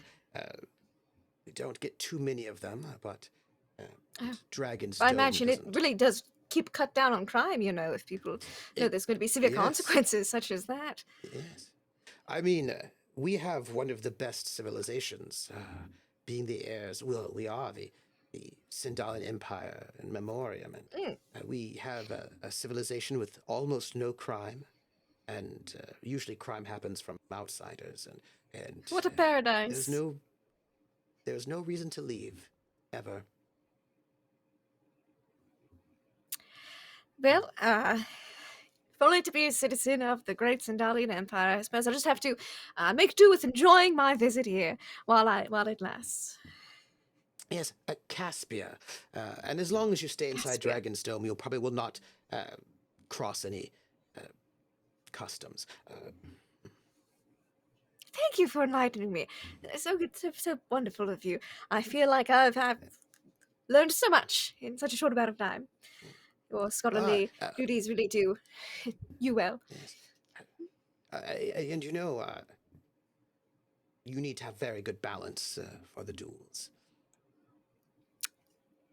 Keep that in mind. Not that I plan on breaking any laws, but... Good, because...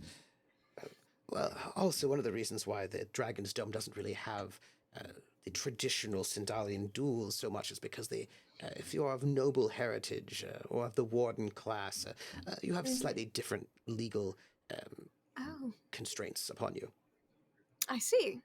Well, I suppose it would be rather dreadful if your warden had to get into a duel and then, Yes. could be messy. But also, being wise as they are permitted more things because they are more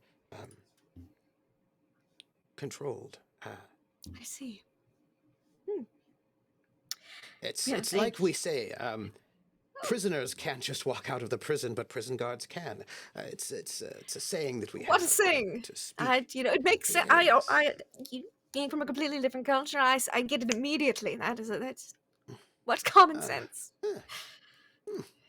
Yes, well, everyone's talking about a Drinaxian ship here. It's very exciting. Yes, so I heard. Yes. Very exciting indeed. Well, practically siblings in space. That's what I overheard walking around the market a bit. It's the talk of the town, you could say. And, speaking of talk of the town, I must walk about the town and try to get a pass to go to the Dragonsdome. I shouldn't take up any more of your very valuable time. Thank you so much for letting me on certain matters. Of course. Please note that prices are a bit more expensive down in Dragonsdome for outsiders. So, I see. Good luck. Thank you. I'll do my best. Walk away like, oh boy. And I will, did I get any good info on cargo for the ship from up here? Yes. Well, I'll tell you about that in a moment. But before we do, we have to get a break. I want to know. And I'm trying to get a pass, but I will update the severance before I go down to Dragonsdome. About cargo things. Yes. You're getting a call. Yes. No. Yes. Yes. Hello. This is the Hardlock speaking. Yes, Harlock. Yes. So I've been looking about, because we're going to ACES next for potential cargo. Since it's practically free money since that's our next stop, anyways. This accent, by the way, you don't sound like her at all. well, I'll take your word for it. And I guess they don't know us. That's fine. Anyway, what? it's Sorry, very I was fine indeed. distracted by the Um, abominable accent you were carrying. Go on. Yes, so I found, and I will list the things that I did find for the Baron. Should we take any of it on? I could have it arranged before I keep shopping. I have some personal matters I need to attend to. And what was that? What Was that list? I will give it to you in a moment. Okay, thank you. Because we have to go to break. I just want to. And then while Trooper's getting that for you. By the way, did you know that outside of Dragonsdome, if you are caught doing anything illegal, it is a trial by combat between you and the aggrieved. Just thought you should know. I'm sorry, let's try by combat. If what? If between you and the grieved, the person who has taken offense to you, the person who is the accused and the accuser have a trial, like a ritual duel, a trial by combat to find out who's innocent. That is how it goes. Apparently up here, and in the other domes that aren't the Dragonsdome. Dragonsdome, has apparently just an inquisition, so that's fun. But I just figured you should know the just updating you on what I found out. All right, well, I guess don't get in trouble out there, because I can't fight. Not planning on it. All right. Well, good work then. Doing my best. Before we go to break, let me ask Severance. While you were out there on the tarmac, you watched, you could not hear what they were saying, but you watched that entire conversation between Val and Terrica. What did you think about that as you watched the sort of guard towers, sort of watchtowers up in the corners of the sort of the thick, heavy wall? Sort of waiting for the freight to be taken and sort of like be that person who's watching. As they, Seemed to be very I think, intense.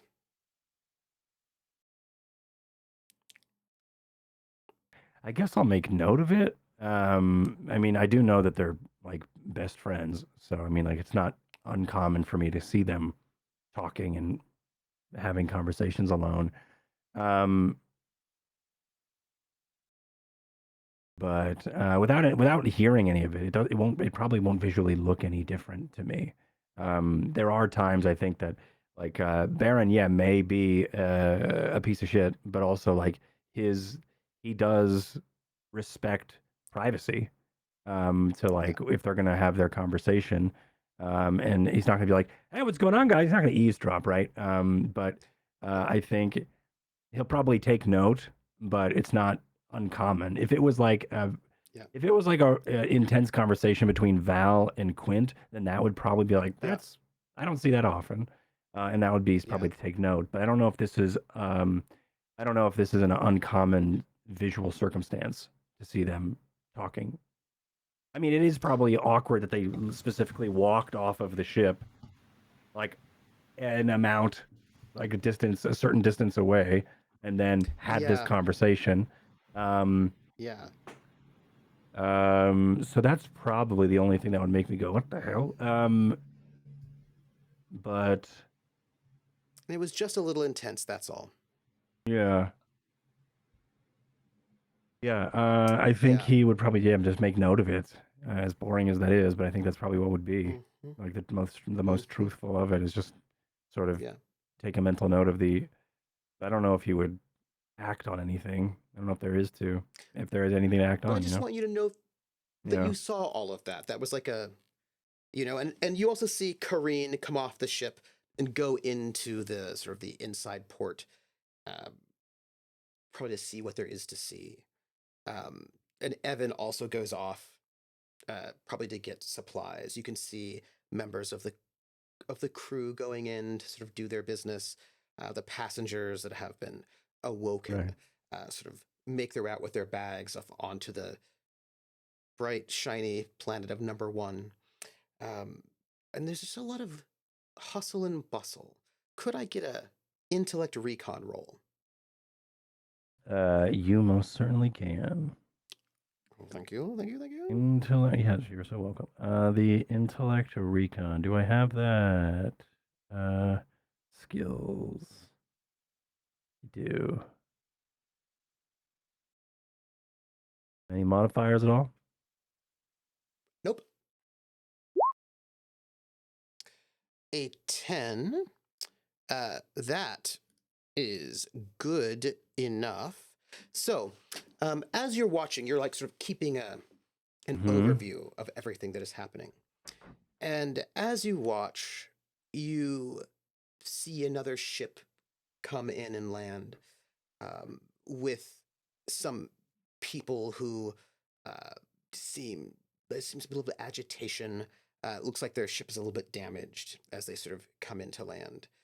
Sort of smaller trading ship that looks like it's maybe been in a bit of a fight. And you see there's like a bit of a hubbub. A lot of sort of blue security folks come up and in, and like there's clearly some sort of interview process and note taking. But the townsfolk itself, it's not like they haven't seen it before. Right? Somebody coming in, probably attacked by pirates out there. And there's like a lot of discussion about it, like a bit like, but what can you do? Right? There's not much really you can do at that point in time, right? And so you kind of see the movement, and what you sort of notice, I would say, is people take note of your ship and you and your outfit. People are aware of it. Not tourists, not the off-worlders, but people from this planet note your noble garb, but they also note the ship itself. Everyone gives it respect, but you are not a regular ship. And you're a ship that people here seem to know something about, at least in style, if not in specifics. This is a beautiful ship with very old style ornamentation that they seem to know. And it's a little bit of a curiosity, right? And again, you see people moving about, doing their business. There's a town on the far edge on the other side of the starport, the spaceport, and there are people who live there, but they are not in this area at all. You'll see almost no civilians, like just the townspeople. You just don't see them on this side at all. They're on the other side of the spaceport in the kind of village town that has grown up around it, but they don't come over here unless they've got business over here. You will see them coming in little shuttles to get to the funicular, which is on this side. It looks as if you are a person who lives in this village town on the other side. If you want to get down to Dragonsdome, you've got to go through the whole range of security, right? Like there's a whole walkway of people watching you before you can get there. You, as an off-world, could get there much easier without having to go through this whole rigmarole, just in terms of layout. And what this tells you is that this place was you've known some illegal people in your life, but this whole place is about surveillance, or at least it was a long time ago. This was clearly some sort of a place so that people could not escape, right? This is like the security. Yeah, more like this is where supplies and prisoners would be brought in, 500, 600 years ago. And so that if they were going to try to run away, there's nowhere for them to run, right? Like, and it's all sort of set up this way, and it's all still set up that way, even though clearly you are a thief as part of your profession. These people are prison guards, but there's no longer a prison, but the practices and customs, what it meant to be a prison guard or a prisoner or a prison administrator, have become customs. Yeah. And you can see that has been internalized, right? As like now tradition. Yeah. And you are a visitor, and visitors usually need to be searched, and there's usually protocol about where you can and cannot go, and they treat you that way, or they treat other people that way, but you all have a little bit more leeway because of your ship, it looks like to you.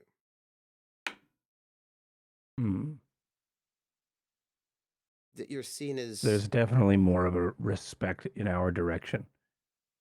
The people who Yes, just landed, who are absolutely. sort of having that moment of the what can we do, the people who were just sort of, I guess, victims of something in space or wherever else, Yeah.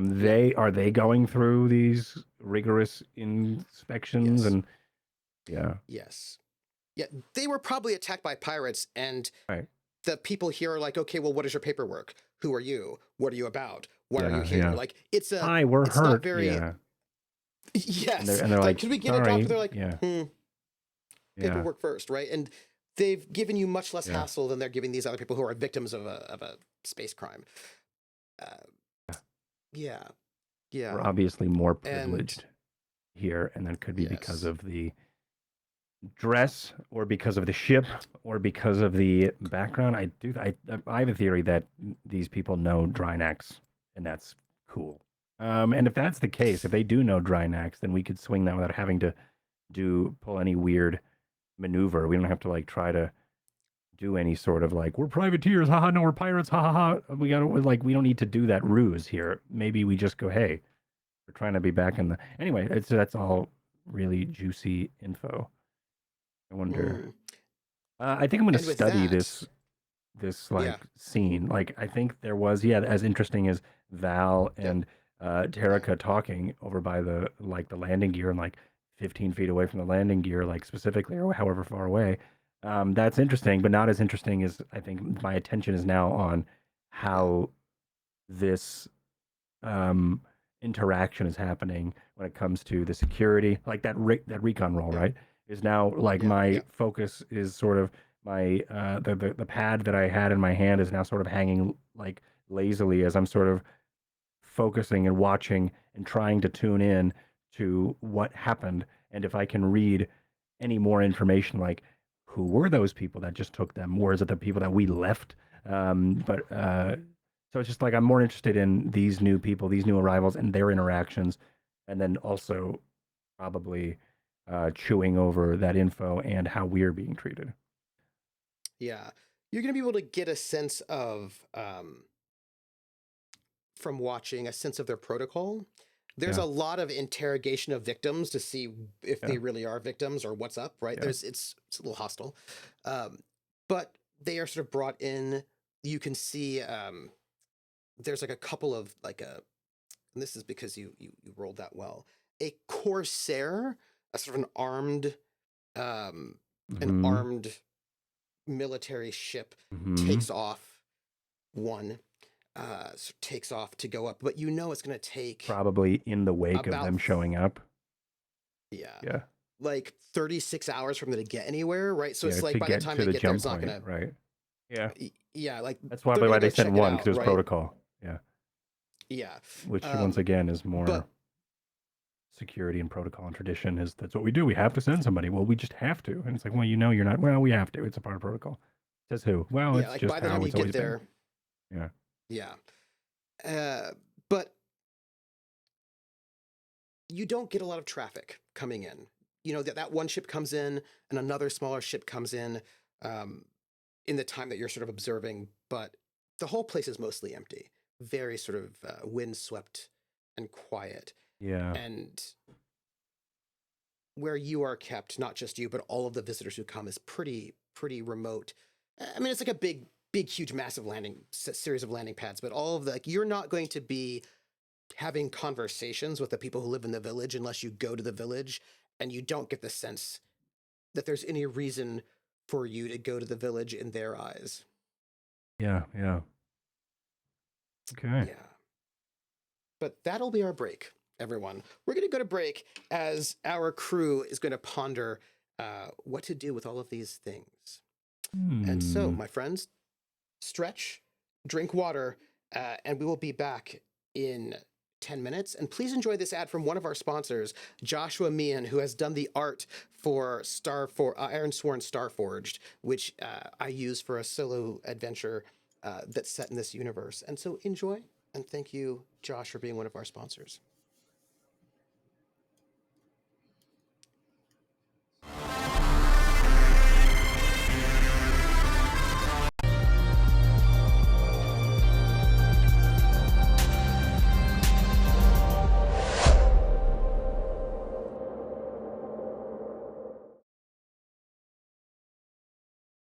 And we are back, everyone, and I have fixed our roll box, so the rolls are now visible. And we have this. Basically, everybody's sort of out and about, and I have two things that I want to do. The first one is, let me ask you, how much cargo do you want to take? 12 D ton. This is a 12. I think I want 12 D ton. Because we have 20-ish, and I think 12 is good because that also leaves us with some space for extracurriculars. For extra. Yeah, because we have a whole plan that we've discussed. Yeah. About leaving the system. Right. So, looking at your cargo manifest, you currently have 26 D tons of free space. So, if you got 26, you want 12? Yes. Where are you seeing the? That's there it is. Yep, 29. It's on the ship's papers. Yep, free at the bottom, free space. Yeah. Okay, cool.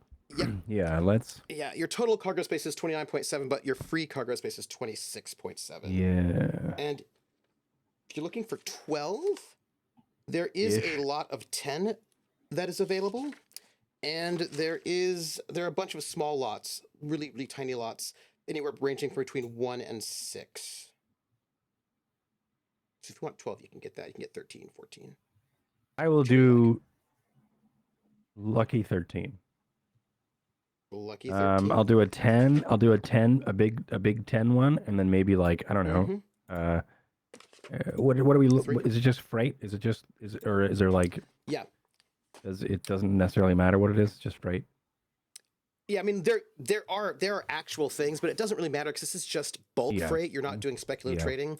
They're just like, we want you to ship this, crate of ceramic, vases from this place to this place. Yeah.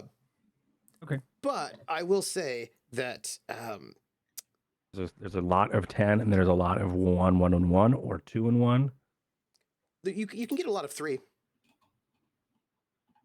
I kind of want to do it 2 and 1 because I'm complicated. All right. Into it. And later I'm going to be like, I hate this. Yeah, why take the easy route? Yeah, thank you.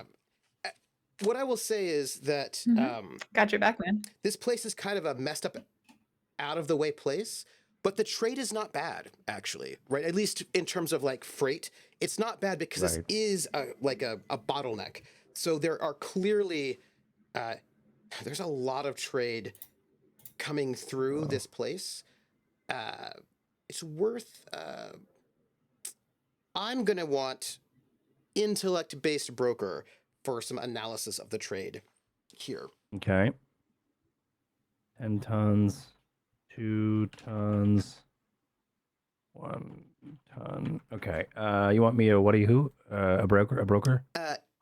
Intellect-based broker. Intellect broker. By the way, it's day 53. Oh, very nice. Thank you. What did I get? 11. So this place, 11 is good. You beat it by 3. So this place is a crappy place, right? Like the fact that everything about this place is crappy for trade, right? The fact that really big ships cannot come here is bad for them because this is such an interesting bottleneck that if they could, those big ships probably have double fuel and just jump and then jump again and never stop here to like just avoid, like they jump into this space and then they jump immediately back out if they have double fuel tanks. This planet could make a whole lot more money than it is if it had better. Any idea what it was doing? Well, if it had a high port, but they don't have a high port, so they're kind of stuck. But even without a high port, there is a surprisingly large volume of at least freight that comes through here. From what Quint described, they have a good level of freight, so they're probably making decent money. They could be making a lot more money, but they have some structural problems that they just don't have but I will note, and that you can think about this, GDCO, what GDCO does is they come to planets and they build high ports, which they then own, and which they will give a percentage of money to that planet. But right, the whole idea is like this is like GDCO's whole thing is that they're supposed to go and like help develop planets by helping the bringing trade planet. to them, blah blah blah. Yeah. But they have not. They have not.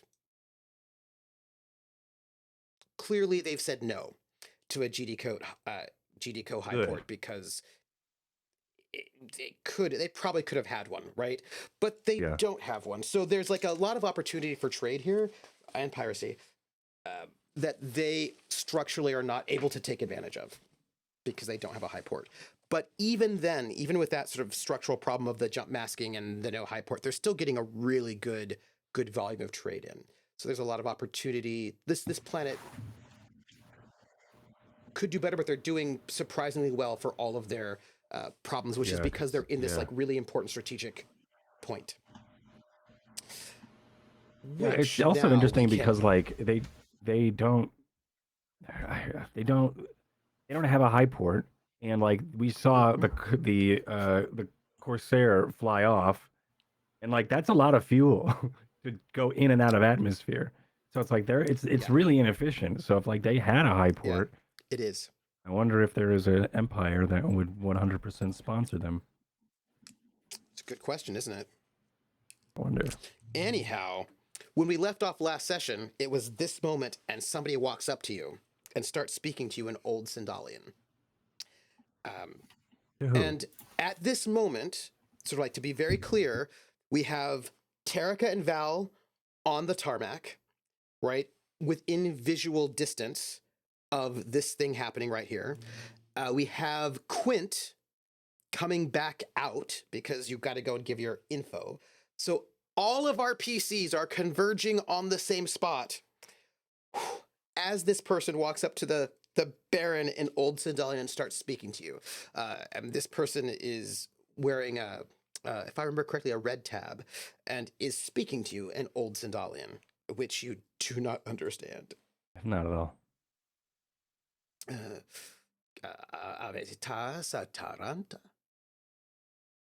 I'm sorry, Langic.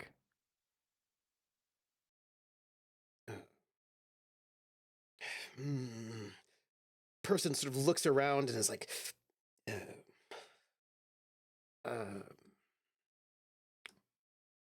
I rolled a 4. Good. Words. Test spot.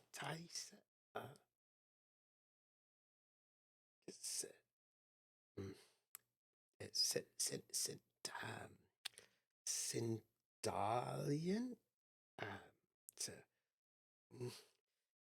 Terrica, Val! Any of you speak this? You understand them? What? I think this, and I just to like say it again. And this person says something. And your language, your Sindalian is 1 or 2? Yes? Your Old Sindalian? Terrica? I think so. Let me scroll over to there. Do. Nice. Yeah, level 1, total of 2.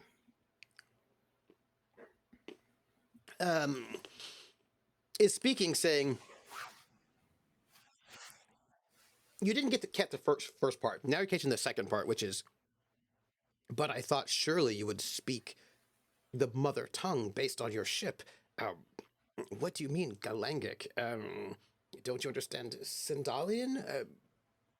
You should be an honored guest. I do speak speaking Sindalian. these things. And this person is speaking to Severance, who has no idea what is being said at all. Like looking at any of you, and then I probably see the Terrica. Maybe. Language. Terrica would have like interrupted right as he was like getting to the. And turns. What are you wearing? We know that Severance is wearing the clothing that marks Severance as a noble. What are you wearing?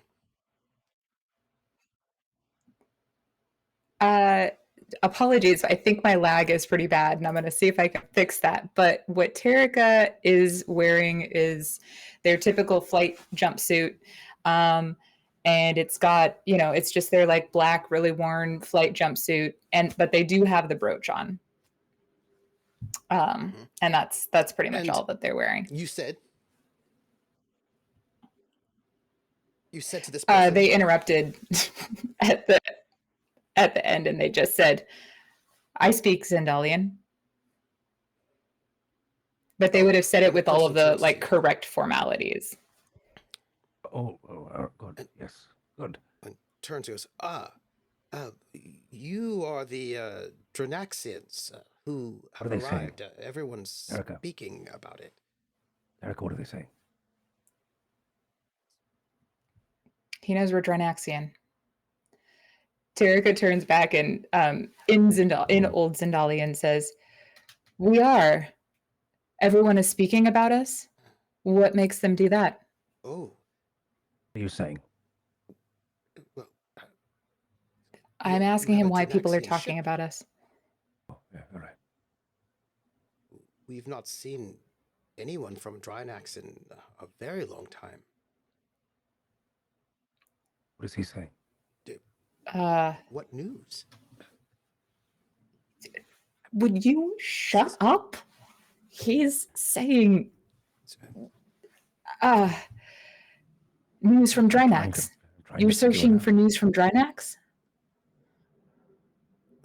Yes, he says, and he turns to Severance and sort of bows and says, in Old Zendalian, "Forgive me, my lord. We are not taught.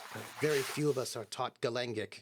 Most of us are we only speak the Zendalian tongue. Only those who are permitted to live full time on the High Point Downport are taught the Galangic. But I am just traveling up here, so I'm so sorry, my lord, that I cannot speak to you in He the addressing me? language." Is he And it's just addressing like me? Severance. It's just like words. Yeah. Is he talking to me right now? Terrica like doesn't translate any of it. They just look over at Severance, and then they look over at the guy and they say, "It's okay. His title is as inflated as his head.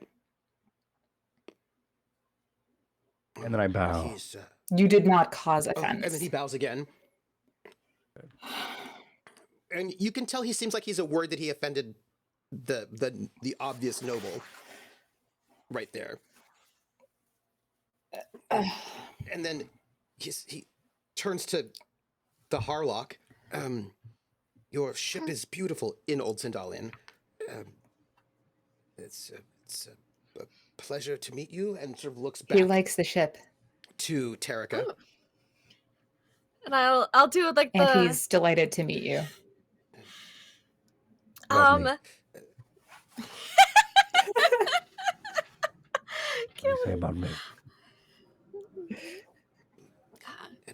And walks up to Val and sort of nods to Val and sort of says, "It's good to meet you." And like there's one of the gestures you see that he bows to the noble, and when he comes to the captain and this other, like you two, there's sort of like a gesture that's sort of like showing that he doesn't have any weapons on his hands as he sort of like he approaches you and he sort of I makes a can't do gesture sort that. of like that.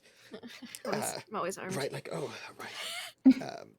And sort of like nods. Terrica will with like respect, There'll- right, there'll sort be of a good, as like, he's nod. doing it. Mm-hmm. Val will holster his finger guns, slowly puts them away, and walks on the ship. Said, and They're what do delighted you to do? meet He you. says to Val. What's that? What do you do? He says to Val again in Old Zendalian. Again, he takes the finger guns back out, gives them to him, and walks on the ship. He has no idea what he's saying. That is our doctor. He is excellent at what he does. Oh, No finer doctor in the land, or galaxy, or any other place you Oh. may go. if he's a Drinaxian doctor, then he must be very good. We have heard that you have some of the best knowledge in all of the reaches. That your library is almost as good as the Empress's. But not as good as the Empress's. We do, but almost I as would good. say, have the best library. Oh, yes. Well, the I would warning argue that ours is, in we fact, have- the best. And you can tell by the way he speaks Old Sindalian that he is not as of the same class that you are. He is a lower class than you are. And when you sort of make the claim that your library is better, you can just see he seems like a little nervous, like maybe he might have offended you. And he sort of just like sort of bows to make sure that he didn't. I really hope that's the hill we die on. Who's got the better library? He was, I swear. I'm gonna Library of Alexandria, your library, then ours will Right, for it's a sure dead- be the best. It's a deadly system. We'll see. He goes, excuse me. And he goes, to the Baron, do you and he sort of pulls out like a small data stick, and he just hands it to you.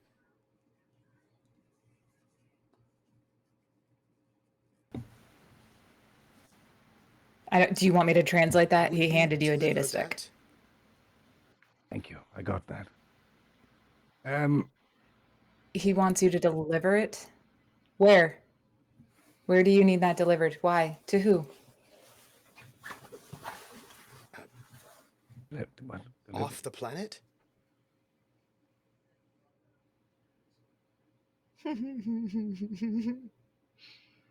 But to where do my- you want it to go to? I mean, It's to my son. If you could deliver it to him. Terrica, what is it? Am I holding something What's that's his- dangerous? Terrica will take it from him. What is your son's Yes, name? He left the planet. Pullo Vespasian. If you could deliver that to him.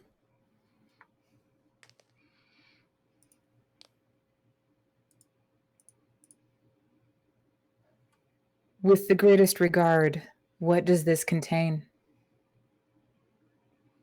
It's a letter from me and his mother asking him how he's doing and to give us news. But you have to keep that secret, if you don't mind.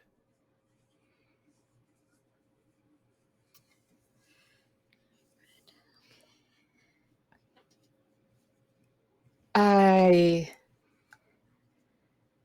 know that information can be traveled in many different ways.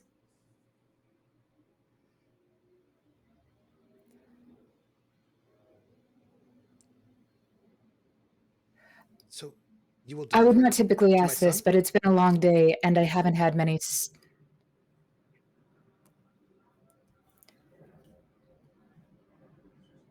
Are you really? Is this really for your son?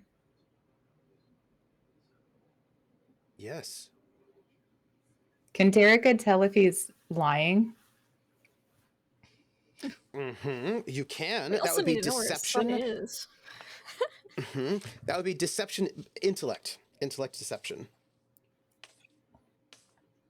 Okie dokie karaoke. Because you use deception to either lie or to figure out if people are being Nice. deceptive Nice. themselves. Takes a liar to know a liar. Yes. And bullshit a So bullshitter. he is not lying to you, but he is clearly doing something perhaps shady. You get the vibe that he is nervous about asking you to take a message off planet to his son. So then it all seems to you that Terrica will he say feels like he's is- doing something wrong. So, and I'm so What's sorry, my Sindalian lag for is get the really fuck outta bad. here? Terrica's not going to do that to him. There's no way. But what they will ask is, why not send this through normal channels? Oh, I don't live at the high point. I'm just here dropping things off. I don't have access to those channels. You can't send this through your normal channels because you don't have access to them? Yes.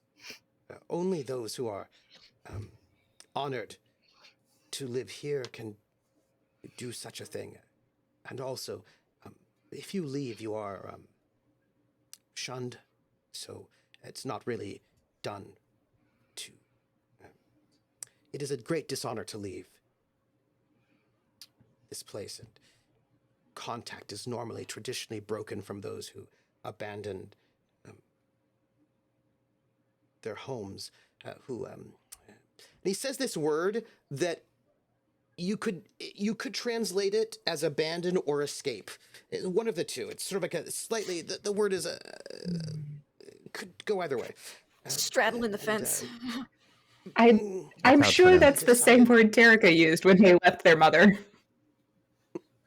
Yes, when they did. So, if you would, it is not custom, but I wanted to know that he was all right, and that his mother and I still love him. If you could tell him, that would be nice. Do you know which planet he went to? It's a big galaxy if you can aim me in the right direction. No, he left. I don't even know. I don't. Maybe he's at Drinax. That's a planet that I know of. We've heard of that one. And Norik, and we've heard of that one too. We don't know many of the planets out there. It's not necessary for us to know. I live on the ocean floor. We don't. It's not useful for us to know too many things. It only makes us unhappy.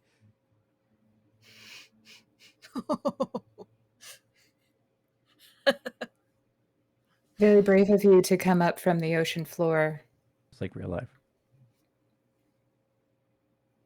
Running an errand. But if you would take that to my son, he's on another Yes. planet. No, That would of be course. nice. Thank you. Bows. And Terrica will do like the full Highness. respectful bow back to him, hand covering all of it. And then sort of looks at your Yes, brooch and goes, you're- oh. Yes, I'm not armed. right. I don't know what I'm doing. Yeah. Bows. Yes. Goes, oh, Uh-huh. Marduk, Communicating, yes. Terrica. And sort of like Picking up. bows and backs away, not turning his back on you all before he leaves. So what is that all about? Terrica will turn back to whoever is still there. Me and, and the they'll be like, Baron. Quint and Severance.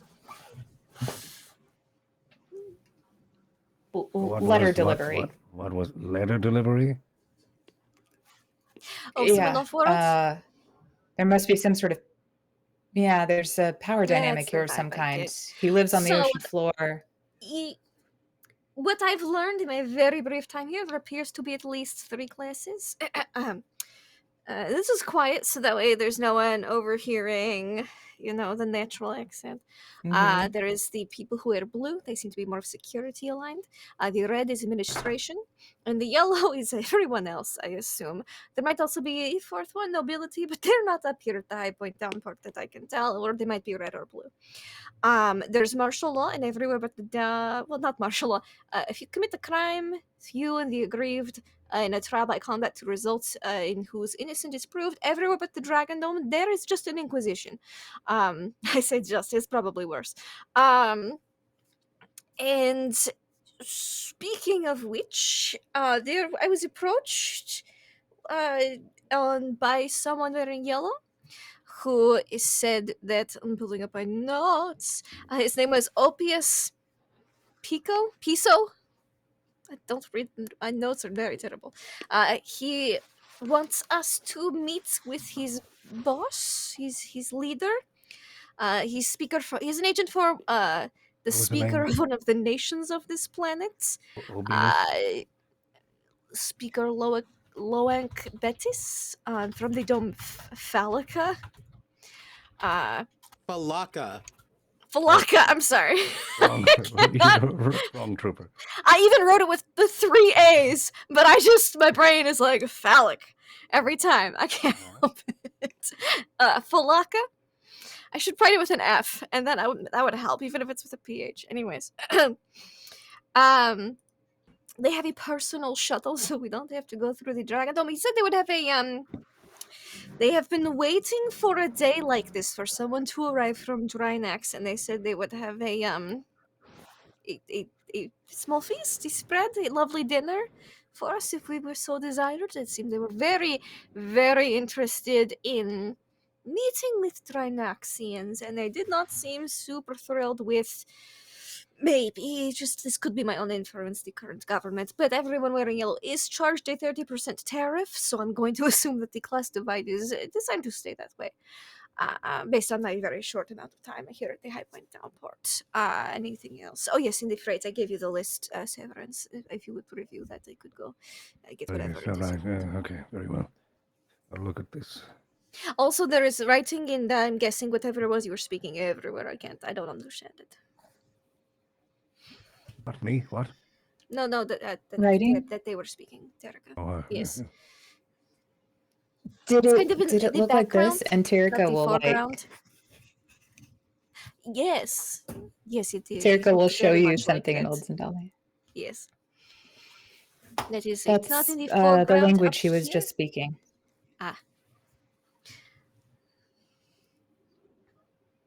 So I was also speaking, and people are very much discouraged from leaving, it would seem. So that is probably why, if it was a message for someone off world, if they don't have the proper clearances, they're probably very discouraged.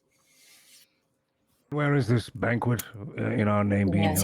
held? There is a shuttle on Yellow 14. The lines on the ground. Right. If we wished to meet with them, although people are everyone is talking about this ship right now, let me just tell you what. So if we wanted to meet with possibly the warden herself, it could probably be arranged. If we really throw around some Drinaxian things here and there, but she is like 9 and has been ruling for 4 years, so it has been a time apparently of prosperity, but I would not want to be ruled by a 9-year-old. Just saying. They're not. I I've worked I with mean, 9-year-olds there. it would be valuable to have them. So I just I wanted to think let so you as know. well. He waits at a specific cafe. I could talk to this Opius guy if you wished to meet with Speaker Loank Betis at Falaka.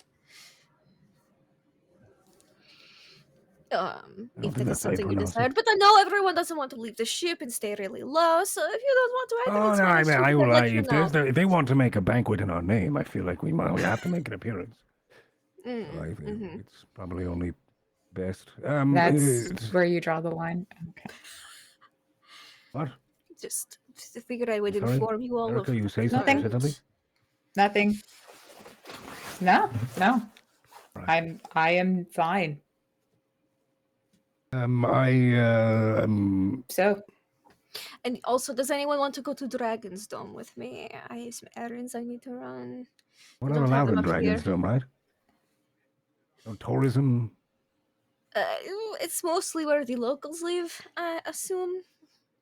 Well, I We're know, not allowed to. but like the higher ranking nobles and the most skilled artisans, I'm guessing it's kind of a monopolized dome of all of the best of every industry, people and etc. and all the other We have smaller to go to domes. Which Dragonsdome to get to Falaka. apparently, no, you don't. Not if we take the shuttle that they have for us at Yellow 12. Which, if we're going there, we probably should take the shuttle. I don't think they want us going to the other domes really much. Right. I think we should see some information about Opius. Opius. I could That is- put a bug on him if you want. That would be very helpful. Yes.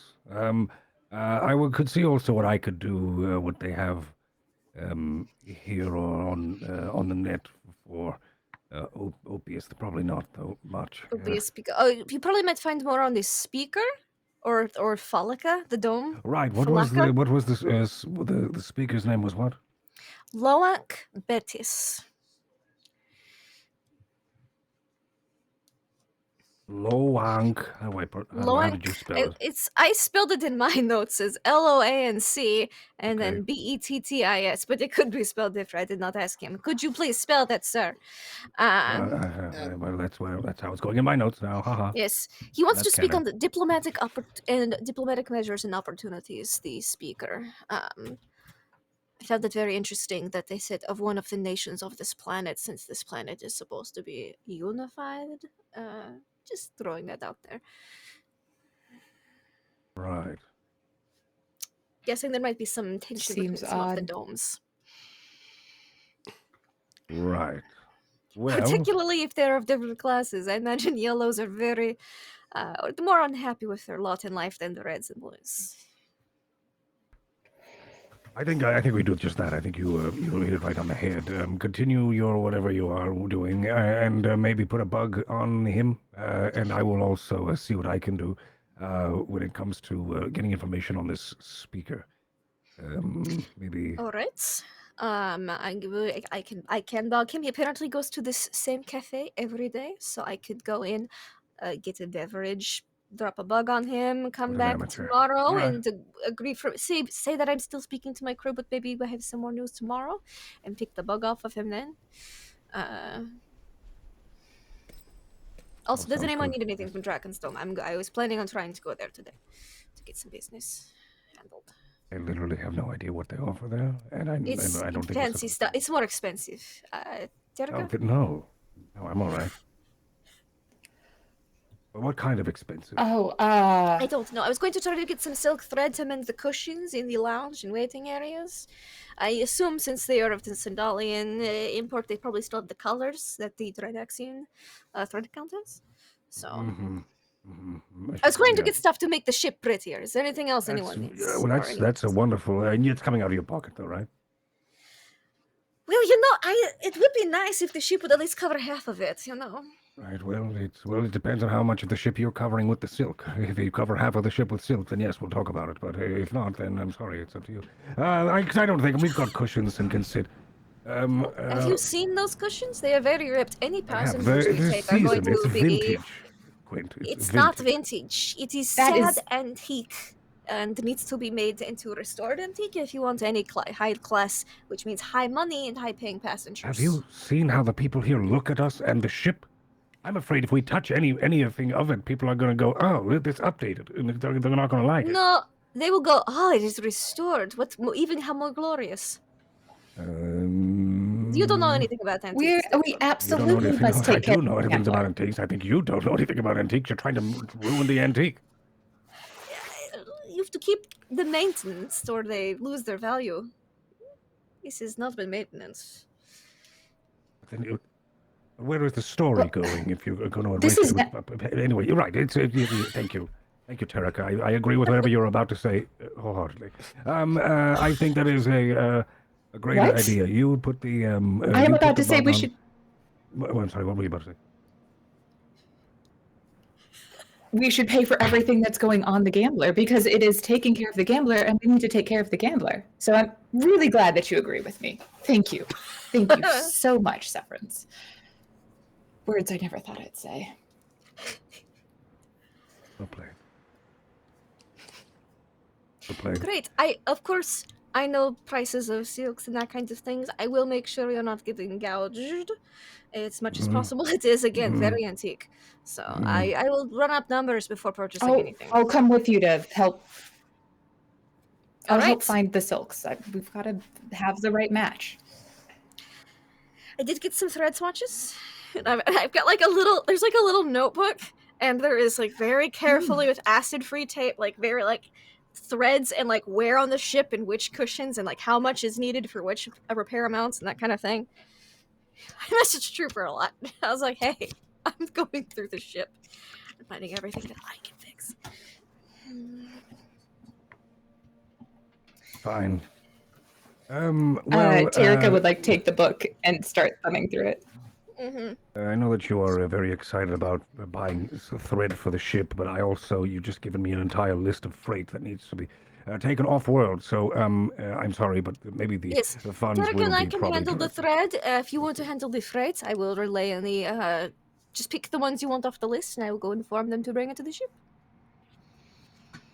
Yes, that's what I was going to continue saying. Thank you for interrupting. Wonderful. Glad we're on the same page. Great, thank you. I will be on the ship. Val, God help us all. So let's find out. Let's follow the Baron as the Baron walks onto the ship to speak to Val. Where would Val be? Probably in Val's quarters. Yes. cool. I'm gonna. In the sick bay. In the sick bay. I'm going to probably just open the door and walk in. Or I probably will knock. I shoot you. What? Okay, no. Yeah, it's perfect. All right, and you win. You won, Traveler. I knew that's how to win it. That was my ace in the hole. Right. That's it. I'll just. It's probably not. You probably hear a rap on the door on the. And then. Come in. Okay, I think as you open the door, I'm just gonna sort of go, just sort of like in like this, sort of rush through. Hey, wow. Yeah. I think he's going to. No, I think it's like a. There's like this burst of energy. He goes, Val, we need to talk about Quint. She is trying to ruin the gambler. She is deciding that it is up to the pocket of the gambler. The purse is our coin to pay for thread to restore some of the cushions on this. On the ship, and I don't think that is very important. And I'm here with a whole box of freight, or a whole. I've got 3 lots of freight that can go probably tonight, loaded. And she's worried about going to the Dragonsdome and buying thread with Terrica. They're going now to go buy thread and reupholster some of the ship's seats. What are your feelings? This is an argument that you're having with Quint? It's not really an argument. Apparently I agreed to it. Because at the time I said Terrica was about to say something, and I said, right, exactly, Terrica. I agree with whatever you were about to say. And then Terrica goes, well, I was going to agree with Quint, and then I apparently and then now they're off to going to the Dragonsdome to get silks. Didn't it say specifically that we can't go to the Dragonsdome? And if we do, we can't come back or something? I just don't know about this place. Okay, thank you. Thank you. I'm staying on the ship. I don't like it out there. It's got a bad vibe. I'm content right here. Every time we leave the ship, terrible things happen. Thank you. Right. And if just would you like a drink? Yes, I would. Water, please. So we 2 whiskeys. Well, I don't drink water. All right, of course. Water, right? I'm sorry, water. Yes. And you have if we were to stay on the ship, would you think it would be more comfortable if we were to stay on the ship with reupholstered seats or without them? The reason why I think the reupholstered seats are such a thing for me right now is because there are a lot of people here at number 1 who are looking at the ship and ogling and oogling the ship more than really anyone else has. That those people came up and started speaking to me directly. It's almost like they recognized me or knew me, which one is something that's been happening a lot lately. But 2, also, I've noticed that there were some people, a distressed ship, a vessel had landed, and people came out, some were stumbling, some were crying, and some were hurt and distressed. And they were in the security, the people in blue, went over and decided to, they were vetting them and inspecting them and interrogating them while these people needed help. We didn't get that treatment. I've also seen, it's just, there's a part of me that thinks that the Gambler and the image is better as it is, and we shouldn't be changing anything about it. At least here. Severance, do you think that they appreciate the Gambler, or they recognized you, or both? Well, that's, yeah, in this specific case, I think the Gambler. But the feeling of being recognized lately, I feel like it's about me, which is surprising to no one. Neither of those things are great for us. Right. Recognition of the ship, people remembering us. Right. People recognizing you, I'm more concerned about, but neither is a great thing. Right. I have been thinking, though, I know this miasma of reupholstering and silks of Drinaxian, Sandalian fabrics aside. Where do you stand on the reupholstery? Oh, I think it's awful. But besides that, I'm with you. That a boy. But the what I meant to if I'm going to go back and walk over and close the doors, and then just to feign more, or to just that feeling of more private. It's just us in here. I know. So the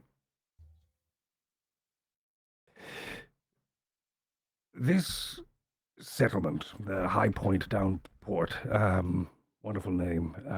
Not sure who thought of that, but there is a bit of an odd characteristics about it. It seems as if the people here are very set in their ways. These ways don't seem like they've been ever made any sort of logical sense, as if it's been more of a it's more protocol for things for people to go through a list of things to. They are very militarized, but in a lost way. It seems as if, and I'm starting to, I think, understand, with after that vessel landed and that crew came out stammering, there was also a corsair that lifted off and flew into atmosphere. One. We know that if it was, of course, maybe a pirate attack, or maybe even a rogue asteroid, or whatever it may be or whatever happened to their ship, it's going to take that corsair hours and 36, give or take, just to get to the jump shadow, and then they're going to have to patrol it. One ship. Why? First of all, and not a fleet. You can cover more ground, unless they are going as if it is just a routine, they must do it. Which leads me to something else. Atmospheric travel is a lot of resources. This place seems to be a bit of a strategic point in the map, and the star map itself. If they recognize Drinax, and if they recognize not necessarily me or the Gambler for being the Gambler, but at least the culture of Drinax, then maybe that there is a good opportunity for us to maybe sway them in letting us, maybe without having to pull any sort of ruse or trickery, or we don't have to use our letter of marque for these people. I think just a few kind words and maybe a heavy pocket of the Emperor's money could be able to. Let's just hear me out. What if, let's say, you want to convert the flock? Yes, but instilling also a high port. You mean to occupy the place? High port, low point, high port. Yes. Well, yes. In hearts and minds, I should say. Yes. They. There is a. There is a belief of these people. There is the dragon.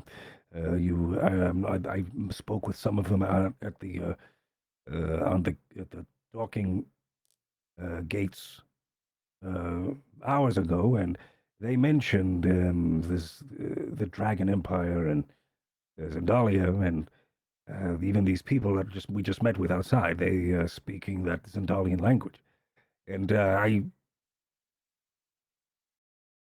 they want to believe and be led by some sort of empire. And the people that I met with at the docking gate, they said that Drinax is dead. But if they are speaking from a dead language, from a dead empire, and we are the ones standing still with a letter of marque from a living king, then I don't know if it'll take too much convincing. Maybe just a light show with an old ship. Have a seat for a second, Severance. Very well. Val would sit down kind of across from him. Is that water? Where is that water? It would be there. There are there are 3 glasses, 2 whiskeys, and a water. Severance, I've never seen you this passionate about. I've never seen you this passionate. Okay. Convince me of your passion. I can see that you have ideas. I can see that you see the potential in this place. Do you think we can bring them into the fold? This place seems like it's set with a lot of rules, my friend. A lot of very strict, very terminal rules. Yes, turn away from that for us. That is the issue. Quint also mentioned some sort of a banker, a speaker, that he wishes to meet up with us.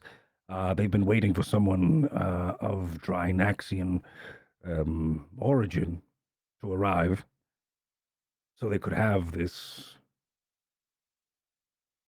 feast. This is that sounds like bait. You've been waiting for us to show up from a dead kingdom. Right, never mind. That's a good talk. All right. He starts to then. That's Severance. Severance. Yeah, yes. It's us here. We don't have to politic. I'm asking you, legitimately, convince me that this is the right course of action. This place seems like an anvil. Either we're going to get tempered on it, or we can make some beautiful things. Convince me.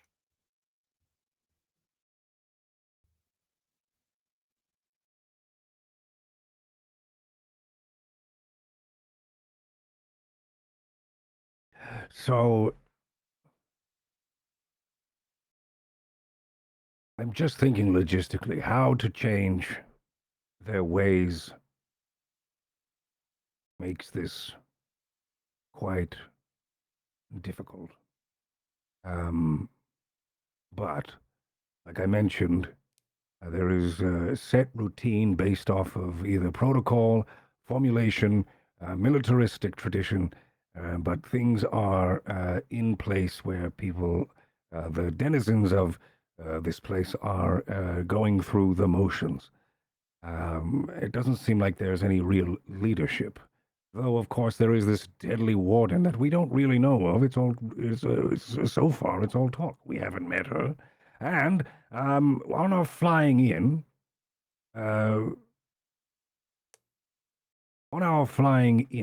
the exterior shots, I'm not sure if you were at the cockpit and looking out, but did you see any orbital defenses? Because on the imagery, or the background imagery of the welcome video, they didn't seem to have any sort of.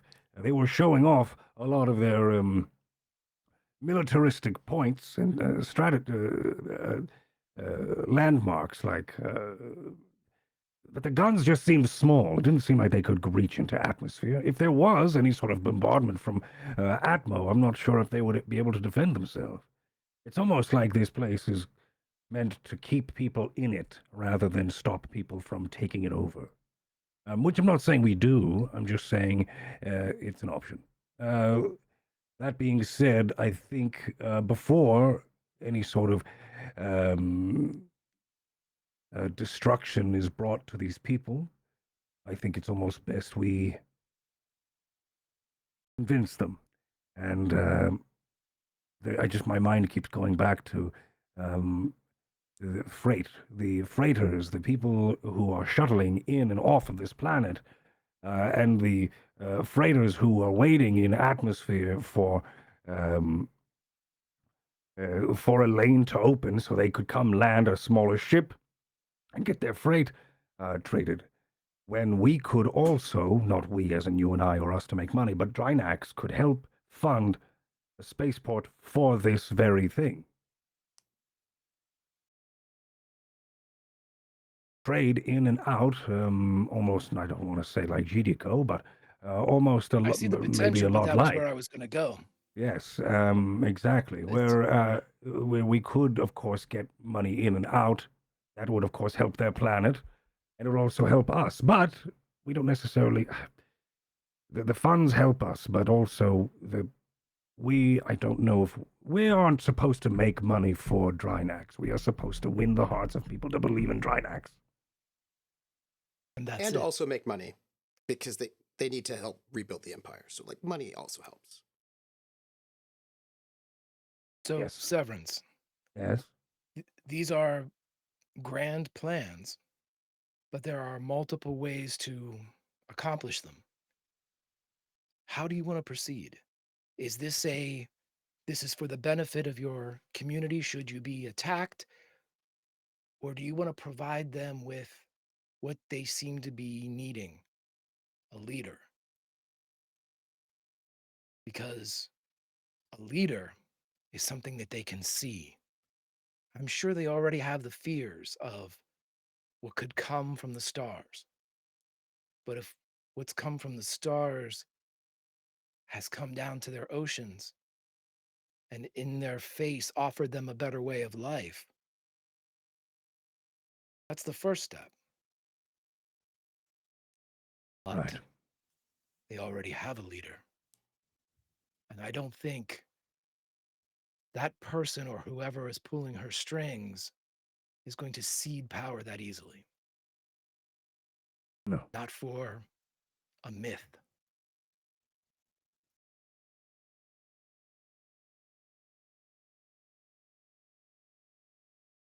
Right. My friend, you could do this. If you want to do this, I believe you can. I'll back your play. Right. Thank you for the water. The conversation. I have to make my way to a banquet. Or at least do some research on the speaker, Luanka, Lorraine, Luank. I don't remember how it even was. Severance. Yes. Luank. Yes. Thank you for the inspiration, Admiral. Of course. Thank you. Yes. As he just sort of leaves the door, closing behind.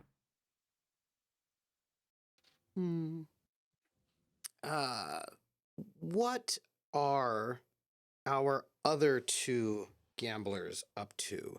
If we have perhaps a slightly more incremental improvement, I believe.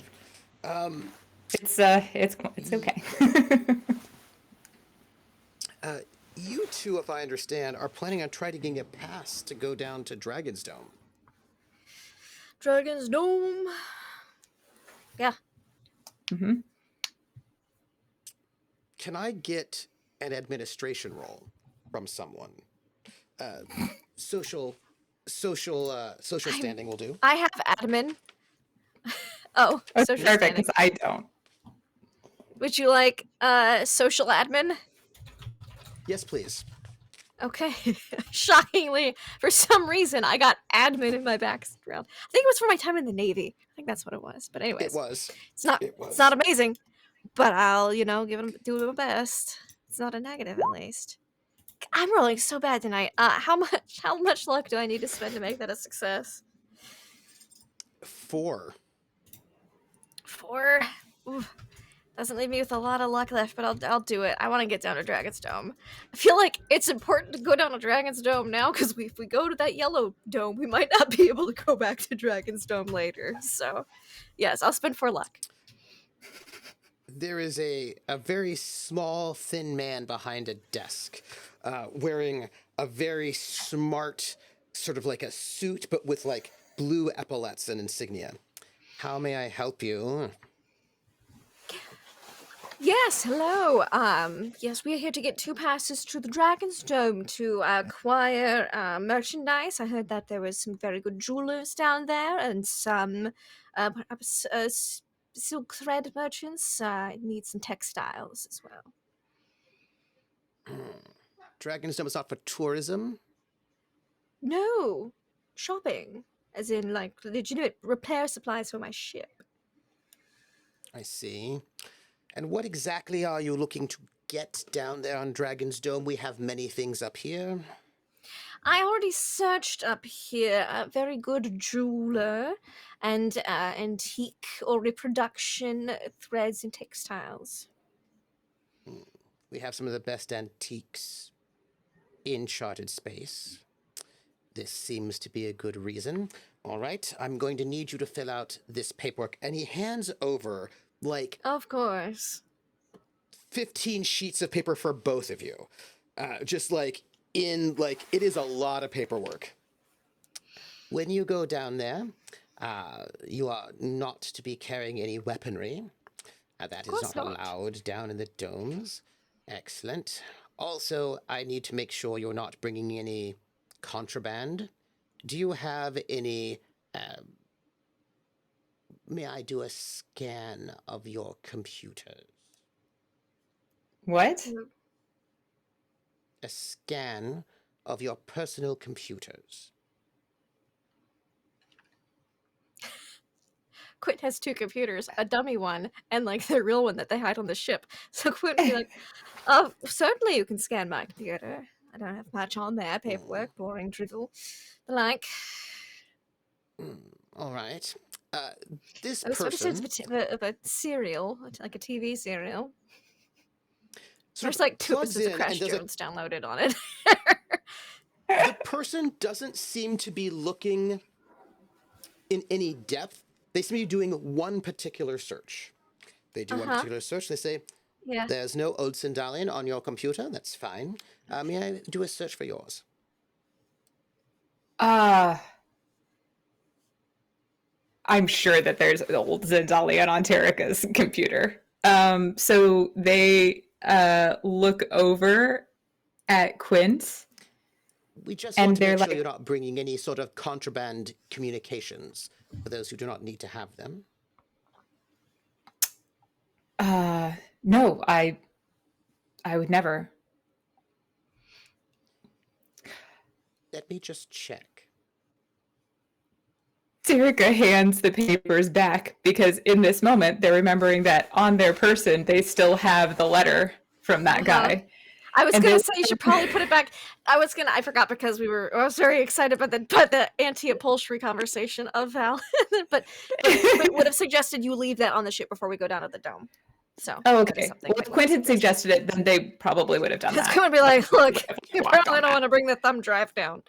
They're trying to get it off, not confiscated. yeah. So we definitely would I have was a left spy. on the ship. Okay, so that's one of those. The other one is The rest of your computer, I have nothing about, but I would have uh, suggested the thumb drive.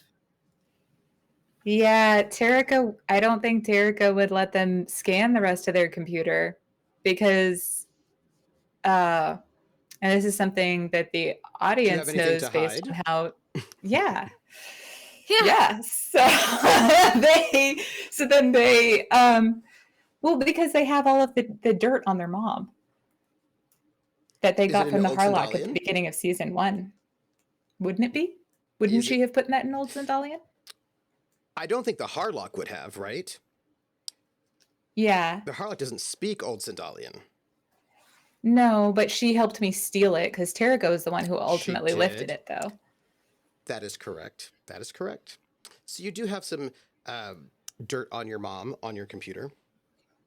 But is it a And knowing correspondence? your Does it mom, look like it's a message to go on or off world? Or does it just look like a lot of trash talk? it looks like a lot of Here's like what we're gonna do. legal paperwork. A lot of legal Yeah. paperwork, that kind of a thing. Yeah, it's legal stuff. Yeah, Terrico wouldn't let them scan that. So this is where they wouldn't do that. They wouldn't Well, reveal that. do you have something to hide? No, I just remembered that I need to do some maintenance on the ship. Well, if you wish to go down to the Dragonsdome, you may not bring your computer with you in that case. Right. Well, let me go handle that real fast, and then Do you want me to wait for you? Or I mean, it's going to take me a while to fill out these 15 pages. sure, if It you was just a want quick to. maintenance thing, right? You double check how many bolts we needed, potentially? Yes, exactly, Yeah. exactly. So I will go handle that. Excuse me. Oh, Before yes, sorry. you go, I will say that you can have special dispensation to bring that brooch with you, but we will be making sure that when you arrive back up here, that you have it still with you. Anything you have on your person, you go down to Dragonsdome, you should be bringing back up with you. If not, if you're going to be selling something while you're down there, please make sure that you bring with you a piece of paper. There's a sales form that will verify that you have sold whatever it is that you have not brought back with you officially. And we'll give you paperwork to make sure that everything, with a full accounting of what you have upon you, so that nothing is left down there without accompanying receipt. Certainly. We Fantastic. don't want you just leaving things down below. Oh, Pollution I would hate to without lose littering. my things anyways. Makes perfect sense. Yes. I would absolutely Also- not let anyone take any of my things.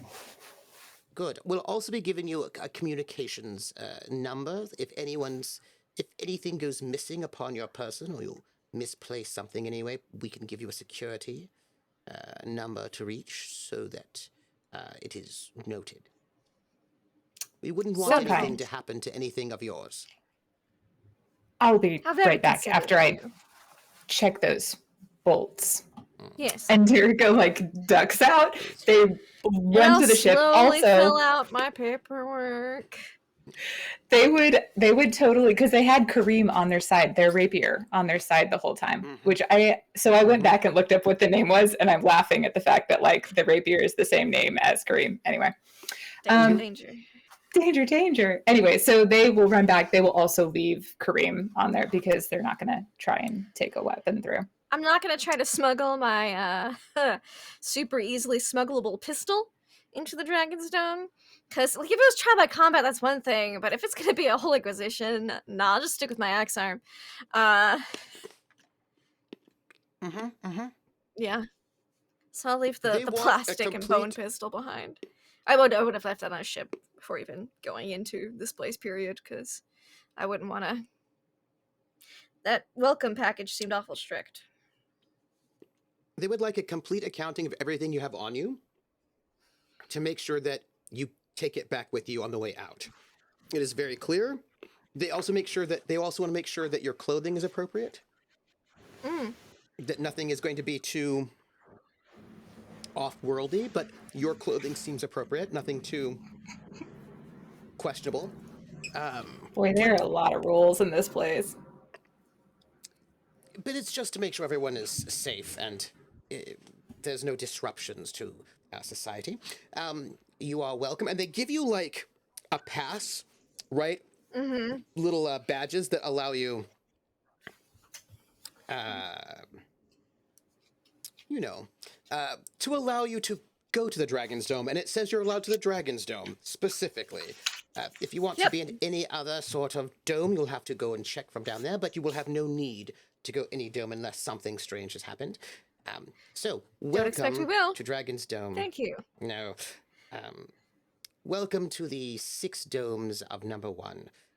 By the grace of Her Excellency, the Warden, Ranib, our great and glorious leader, you are welcome to one of the most spectacular places in all of charted space. And he gives you tickets to get on the Oh, funicular. how nice. Yep. Yep, cool. And you are led to this little gondola that is suspended above like a cable, right? Like a cable. This seems safe. And there are guards everywhere. Yeah, of course. But the That's why it guards feels so again,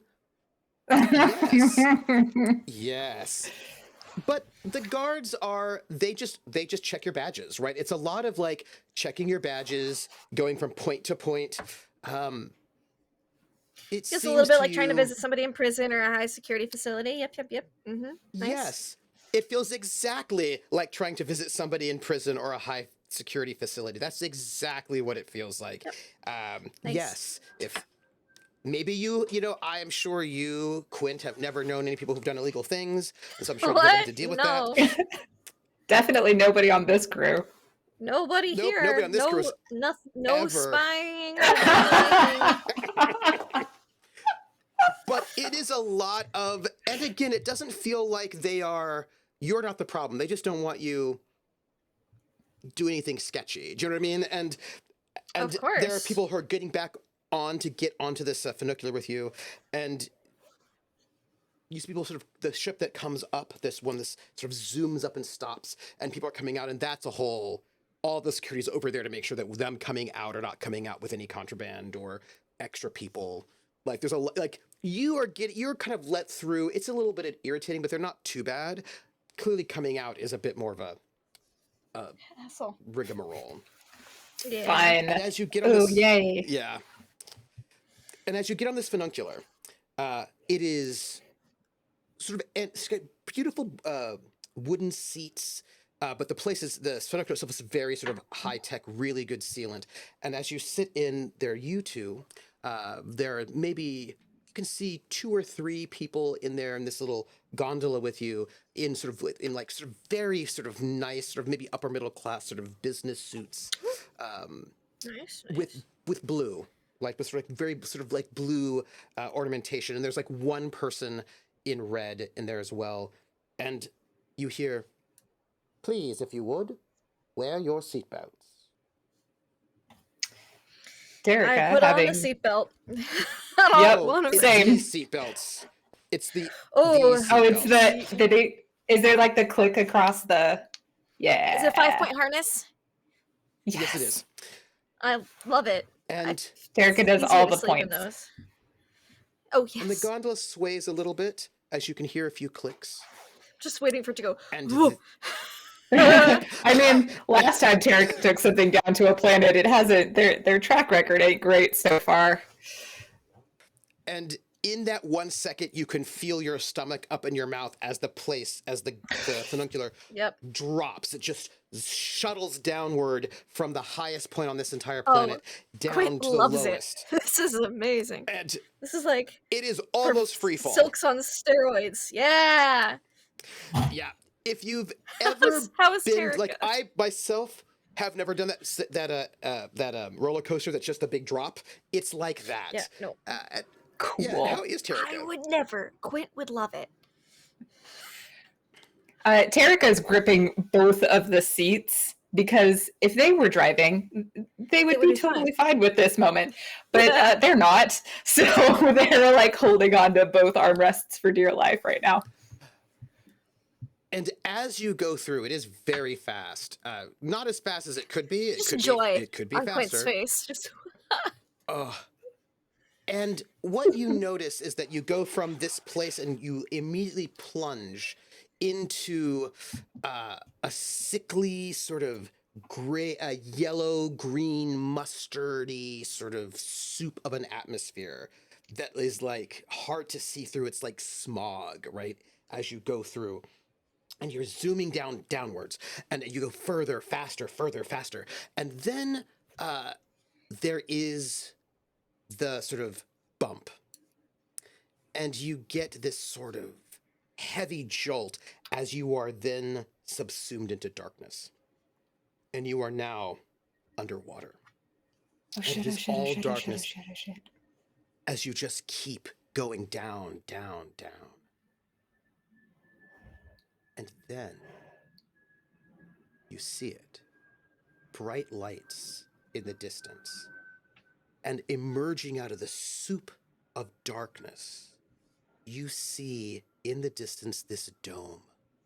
And the dome itself is full of bright lights that sort of sparkle in the quietness of the seabed itself. And you can see under this dome all of these blue and green lights. You can see the dome itself is clear, and inside it's like a snow globe. And there are these amazing spired sort of towers, and it is this like massive. And when I say it is a massive dome, you probably have got like 14 million people. That kind of like it's like a couple of New Yorks all together, right? And it is rich and beautiful, and very close to it is the Mariana Trench, right? There's this deep black trench that goes into nothingness, not too far from the city dome, but you can see like a scaffolding that goes off of the dome, and then chains that hang down and descend into darkness into this trench that, you know, they do what they are there. And as this funicular comes down, you can see you're moving into the city itself, and it moves into what is like a docking bay, right? And as you come in, there's like a bit of a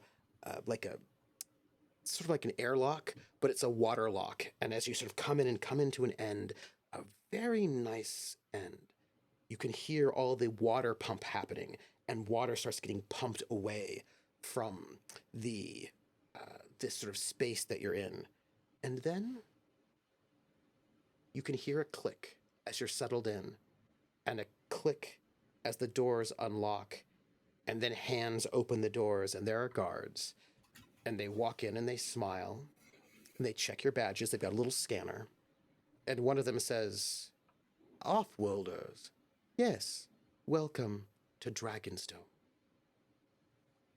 And they hand you they beam you a little map onto your personal computer. how you nice don't have of one because them. you won't let them look. And it gives you a little map of where you might want to go. And in the center of this domed city is a massive palace. It is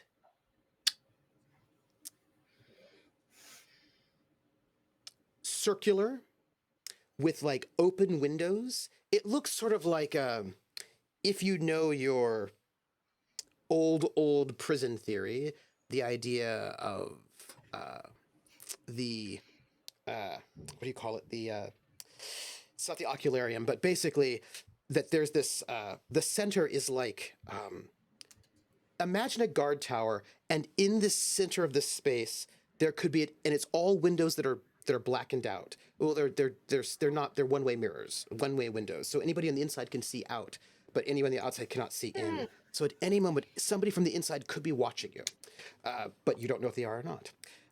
It's not an observatory. It's the panopticon. It's the panopticon, right? So it is this beautiful, glistening tower, all of this sort of like darkened glass with like gilt gold on the sides. And it reminds you a little bit of the architecture of Drinax, but not exactly. And the whole place is sort of like open in the center, and there's all these sort of like wonderful like kind of like places. And this place has clearly been remodeled to be something very fancy. But the tower where the warden Ranib, Her Excellency, resides can see everything within the dome. But that's very far away from where you need to go. And on the floor, there's an amazing bazaar, and you can smell all sorts of really interesting smells and flavors and tastes. And you can see like all of these amazing, and people are wearing like rich, fancy clothes, all with like mostly everybody here, almost everybody here is wearing blue. There are quite a number of people wearing red, usually working as like artisans or administrators, sort of people who are sort of doing sorts of work. Even some menial work, you see no one with yellow. No one. There's nobody who has yellow on them in anywhere in this dome How'd at I all. guess? But if you do, they're probably just going to be at the dome, at the substation to get from one place to the next. But when you get out of the substation, you can see that there are like lines, like you can see the signs.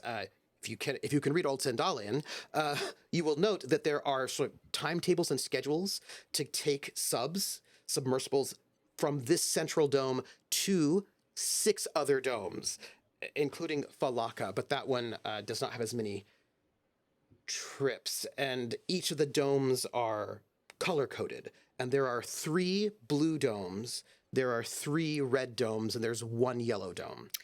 And they're all sort of like named, and you can see, you can take Interesting. trips. Huh. And you can take trips to them if you wanted. And you can see like sort of traffic signs from where, like how much traffic is going from one place to the next. But this is clearly a central hub. There's a lot of good security. There are a lot of well-armed, I want to call them prison guards, but that wouldn't be what you call them because it's no longer a prison. Community... Local Militia? security? Militia? Local security. There's a lot of them, and they are very present. Nice. They're not necessarily worried about you, but you will get the sense they have a very big army, and they are very well trained. And you can see drills, like military drills, off to a side where they're like practicing things, you know. So like there's like they're well trained, and they're very active in keeping themselves active for any kind of military maneuvers. Not space maneuvers with pirates, but underwater maneuvers, I would imagine, is the best way to put it, in case they needed to do underwater maneuvers against other Or domes or something whatever. against any of the domes. Should anything happen. Yeah. For example. But as you move into this space, you can just hear Old Sandalian everywhere. You can still hear Galangic the closer you are to the substation. But there's like Old Sandalian, and I will tell you this. There are tapestries 20, 30 feet tall, or I suppose that would be, what, like 10 meters tall, 10, 15 meters tall, with this paintings, these like tapestries of who you must know as the warden. And there is this 9-year-old girl in this massive regalia. And she is like, you know, this tapestry is like 2 stories tall, 2-3 stories tall, and they hang. And she is there, and she's looking regal and bold and heroic and inspiring.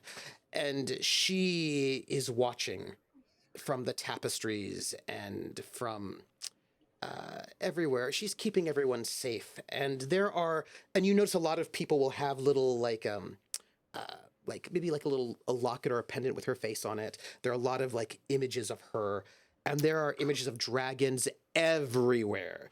This is like all the like Old Sandalian Empire, you know, like heraldry everywhere, and it is colorful and it is bold and it is exciting, and there's sounds of a city.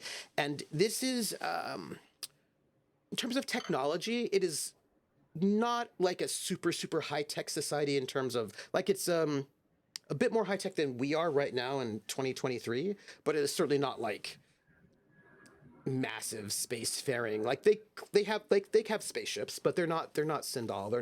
They're also not to the level of technology of the Empire or the sort of general Soleimani Confederation. Like they're just a couple steps below. Yeah. Any questions before I leave it to you?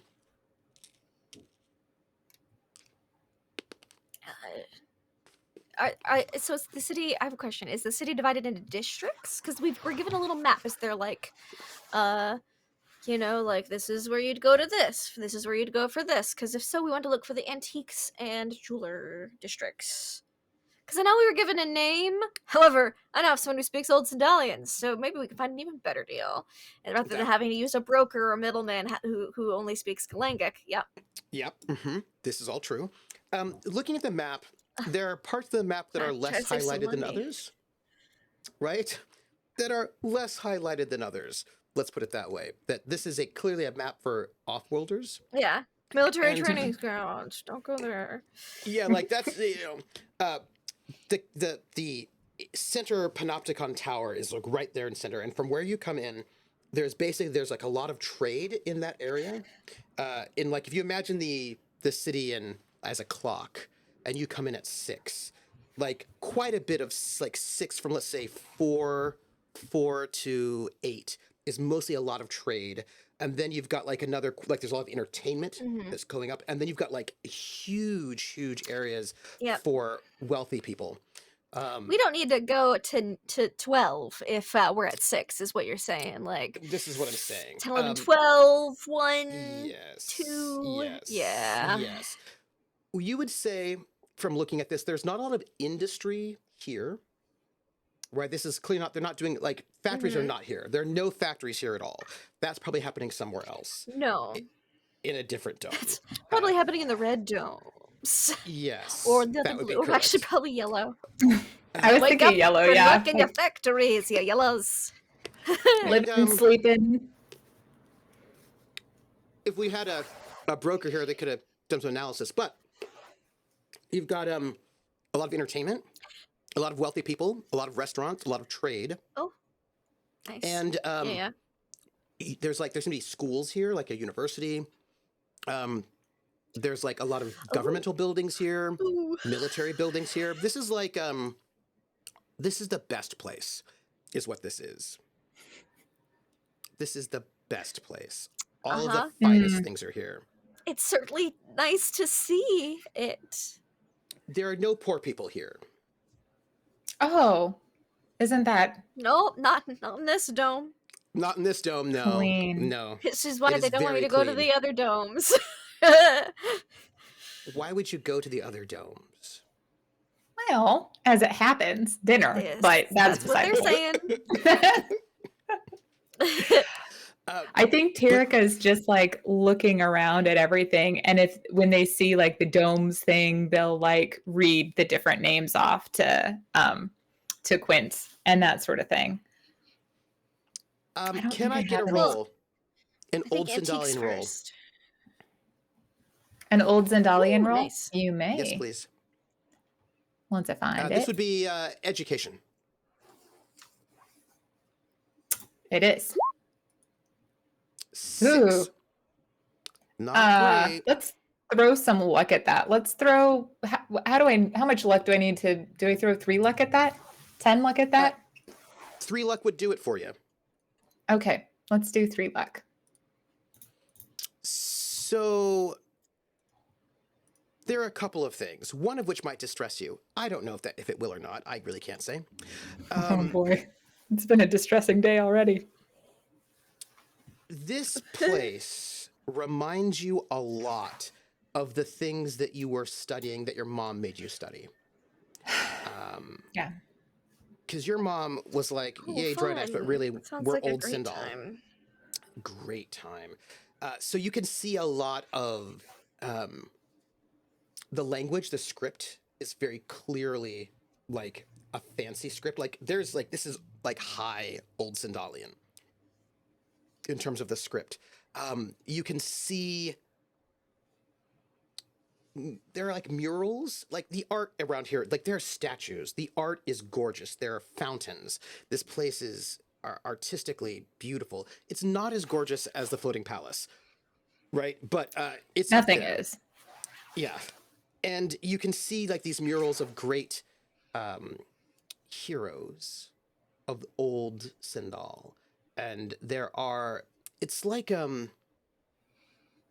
there are sort of symbols, like in kind of like pillars, like small thin pillars, like with symbols of like noble families is what you, because they seem like the kind of the ways that your crest works. And many of them you don't recognize. There must be like some sort of like a lot of noble people in the Sindalian Empire, right? Because it spanned a whole bunch of planets. But you can see all these sort of like pillars to honor these various noble families from the old Sindalian Empire. And most of them you don't recognize. A couple you do you recognize as like things that you remember from old. Most of the ones you do recognize are all extinct families, right? They're not alive anymore because it's so long ago. But as you're traveling, making your way through this district, you notice two things. One, you notice your family's crest. But the earlier version, where not all of this sort of like the paces are sort of filled in, just on one of these posts, not attached to a building, not attached to it just seems as if like it's part of the art is to have these sort of, what do you call them? There's a word for them. I'm calling them columns, but they're Like not pinnacle, but where it's like monolith. Is that the word you're looking for? yes. There's a better word for monolith, but you've gotten there closer. I know that Prax will know it. But like, there's kind of like these little monolith plinth sorts of things. And there's one that you notice as you're passing by that has your family's crest, but the much older version of it is on there. And there's one that you can't put your finger on it, but it reminds you a little bit of Severance. Or Marymore, as might be a better way to put it. But not exactly. Like some kind of old version of Ionic obelisk. They're like obelisks, right? And it's not the same. It's like some kind of old, weird version that whatever you've seen in the embroidery of Severance's clothing is not that, but almost that. Like, there's like a weird genetic connection between them. But these little obelisks just sort of sits around. They just sit. They're like these sort of memorial columns that sort of span the city as you're walking about. And wait, so just to be clear, yeah, in this city filled with old Sindali things, I recognize on a bunch of obelisks with crests. I recognize one that ties to Marymore. but or that not. could, like it's kind of like in the world. Well, the problem is that Marymore is an imperial crest. Yeah, he not didn't a have a Sindalian crest. Yeah. But So it's reminiscent of, but not the exact It's- same. like imagine say somebody had some old Sindalian crest and then they warped it to become a Marymore crest hundreds of years later. Right, that if somebody found a way to reinterpret this older thing into this newer thing. Okay. Do you know what I mean? So it doesn't. They rebranded. Yeah, it doesn't look It's like like a rebrand. Okay. Cool. Thank you. That clarifies more for me. Yeah, it looks like They the other updated way. their logo. Yeah. Yeah. Was Marymore the original logo? Like how a lot of or companies had, was had did he like an steal old it? fancy logo at like the turn of the century, like those old, very intricate, publishers logos that are just like a penguin today, or something really simple. Like it's just Yeah. it's been Yeah. updated. Interesting. But things Interesting. have been Current lost. times in mind. Like But like things have been parts of it, lost. like the little swoopy piece There's that always was a- there is gone. So if you know heraldry, right? When like you've got your shield and your shield can be divided up in parts, and that when you get married, you add things to it, right? That person then moves in and they add a thing to the shield. So if you imagine that Marrymore has got these various bits and pieces on it, and like one corner of that shield is the same as this symbol that you're seeing on this crest, right? So you can imagine that this person has married through times, and somehow that Marrymore space, there was a piece of them that were Sindalian, but that Sindalian crest has other things on it, other symbols on it that are not on the Marrymore crest. So like this crest itself is already a conglomeration of this and something else more ancient, and that you've never seen. But this little piece that was part of this crest is on the Marrymore sort of, which you have definitely seen when his wife showed up, right? And in some of the dreams. So it's like old family marries another old family. Some things are happening. You get this sort of like hybrid crest, and the crest you've seen is like 1,000 years later, where only one piece of the old thing remains, and it's almost indistinguishable. But that one weird symbol is there in both. And it's not like the letter A. It's like you know what I mean? Like it's like an iconic. So if Terrica had their computer, they would take a picture of this, but they don't. They don't. Nope.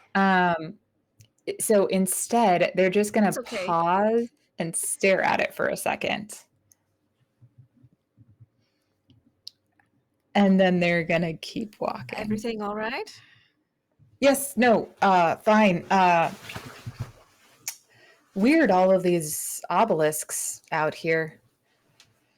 But with that sort of moment is where we're going to end the show.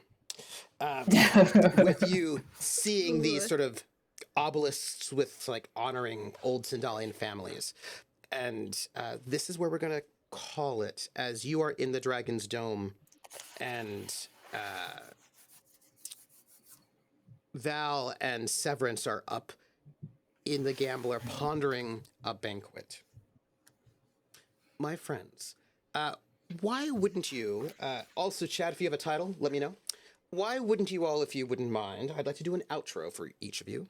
And I'd like to start with Greg. Greg, who are you? Where can we find you?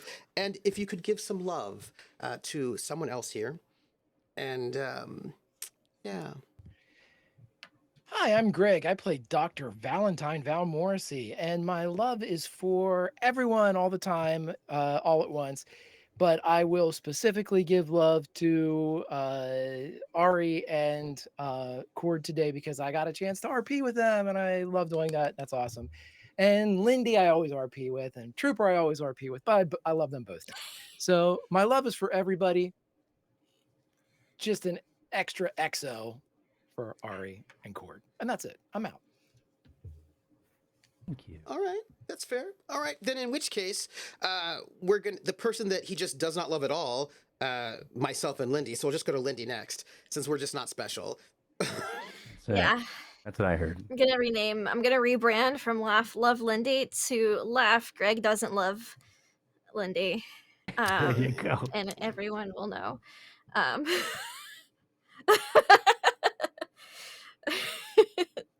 I know that's not what you said, but you know, it was funny. So, hi, I'm Laugh Love Lindy. My love for tonight, I really loved Severance getting in a tizzy over cushion repairs. Like, it's not even full on reupholstering. It's like, let me meticulously mend the rips and tears in these fabric with thread that at least matches. Just such a tizzy. It tickled me. I loved it. I also loved it when Greg was like, yeah, fuck that jammer. Like, specifically that quote just resonated with me tonight a lot. I also just loved the nervousness that Terrica had having that conversation with Val. They were just so anxious about if the jammer was gonna work, and Sue, and then Greg, you slide dog, you just spinning everything around like the mastermind that you are. I mean, like, well, I'm just very concerned about your mental health. Like, just loved it. It was so delightful. Just everything turned loved it. And Trooper, I Painful. loved how you just were like, yeah, so like the Dragonsdome, they're kind of weird because they don't do trial by combat. And I was like, yeah, what's up with that? Hmm. Because I think honestly, Quint would just prefer a trial by combat. Like if I die, I die, but I'll probably gonna Yeah. win because I'm pretty good in a one-on-one because I have an axe arm. But Just know that I nobles loved don't have that. to I do loved trial by learning about combat. this That's place. all. Yeah. I did note that, Quint's noting a lot of things about this place because they assumed that no one was gonna go in besides her, so he was like, I'm just gonna report everything that I find out because I'm a spy and I used to do that anyway, so it's kind of second nature. You can find me online at LaughLoveLindy. My internet seems to be stable today, thank God. I couldn't play some games this week because it was on the fritz. So you can find me next on Sunday on Praxagorth, that's Mephoриa's channel. For Carousel Court, you can find me on my channel on Monday for the new Bachelor Mondays in Exandria game. Things are getting wild and we have no self-control, but we're heroes. It's an acronym. And then not on Tuesday, last Tuesday, we had Trooper guest on our Stargate Flames of Hope campaign, which was super fun. So I'll be putting that video on YouTube soon if you want to check out the VOD. He's a great AI on a beautiful, lovely ship there, and we will be revisiting that in November. Yes, because God, we're already in October. And on Wednesday, if my internet is able to hang on for more than 2 minutes at a time, we will be back with Below the Land of Fire. We tried really hard this week. It didn't get to happen. So what is that shiny thing that washed up on the beach? They'll have to wait still to find out. But hopefully next week. Fingers crossed. Call of Cthulhu, Tierra del Fuego, Argentina. Greg's involved, but behind the scenes for now. It's very exciting. Just check it out. Thank you so much. Mm-hmm. And next, thinking about sort of like joy and love and upholstery, Cord, who are you? Where can we find you? And then give some love. Hi everyone, it's me, Cord. I'm not feeling so great today, but thanks for being here and bearing with me, bearing with me. But I played Baron Severance. He is a Renegade Shitty clone. Anyway, you can find me twitch.tv/Cord. I'm also known as Mythomatic on the internet, so if you want to find me on the things, you can. And on Mondays, I have a homebrew world D&D game known as Spellwind, or the Spoils of the Evervane, which is a heist game in Evervale, a city that had lost their king in a previous campaign. The heroes deleted the castle and the grounds, and in this series, 10 years later, there happens to be like a vein of crystal at the bottom, but that has been locked down because there is no leadership and those crystals are too dangerous for people to have. And these players may be doing a heist soon to go into that Evervein and pluck some shipments out for a specific guild. Anyway, check us out. It's a funny comedic heist game over on my channel, twitch.tv/Cord. Thanks for having me. This has been great. My love tonight goes to everyone. You're all great, but I'm going to take a page out of Greg's book and say, but a little bit more goes to Greg because we don't get to RP as much.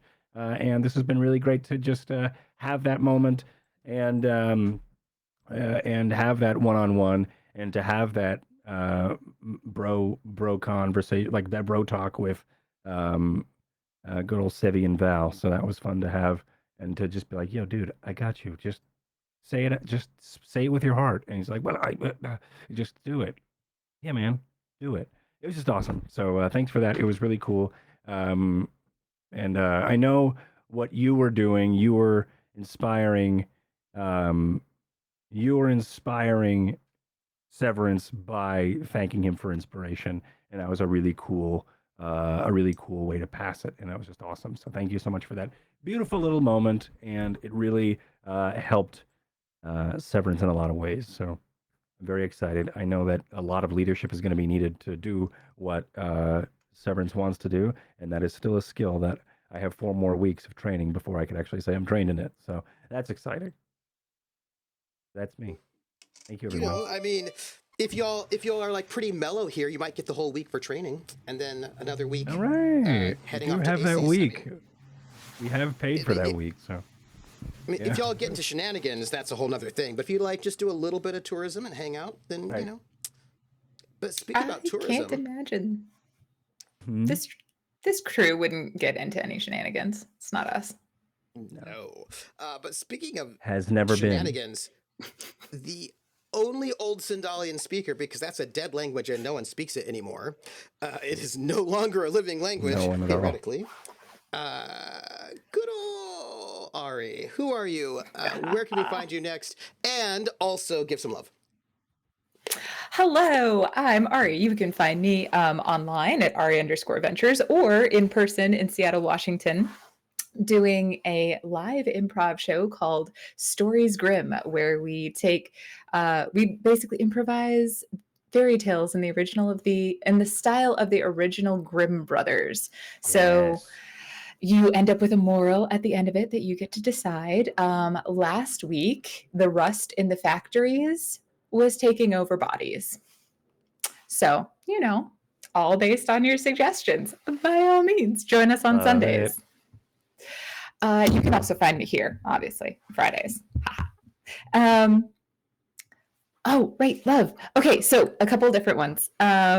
First off, Greg, you throwing the okay, but you can't see Quint tonight as part of the deal. So good. That was So full pot good. stir moment. It was Yeah. I think that was Terrica's first hint that Val doesn't like them sleeping with Quint. I don't think they caught any of the other hints until now.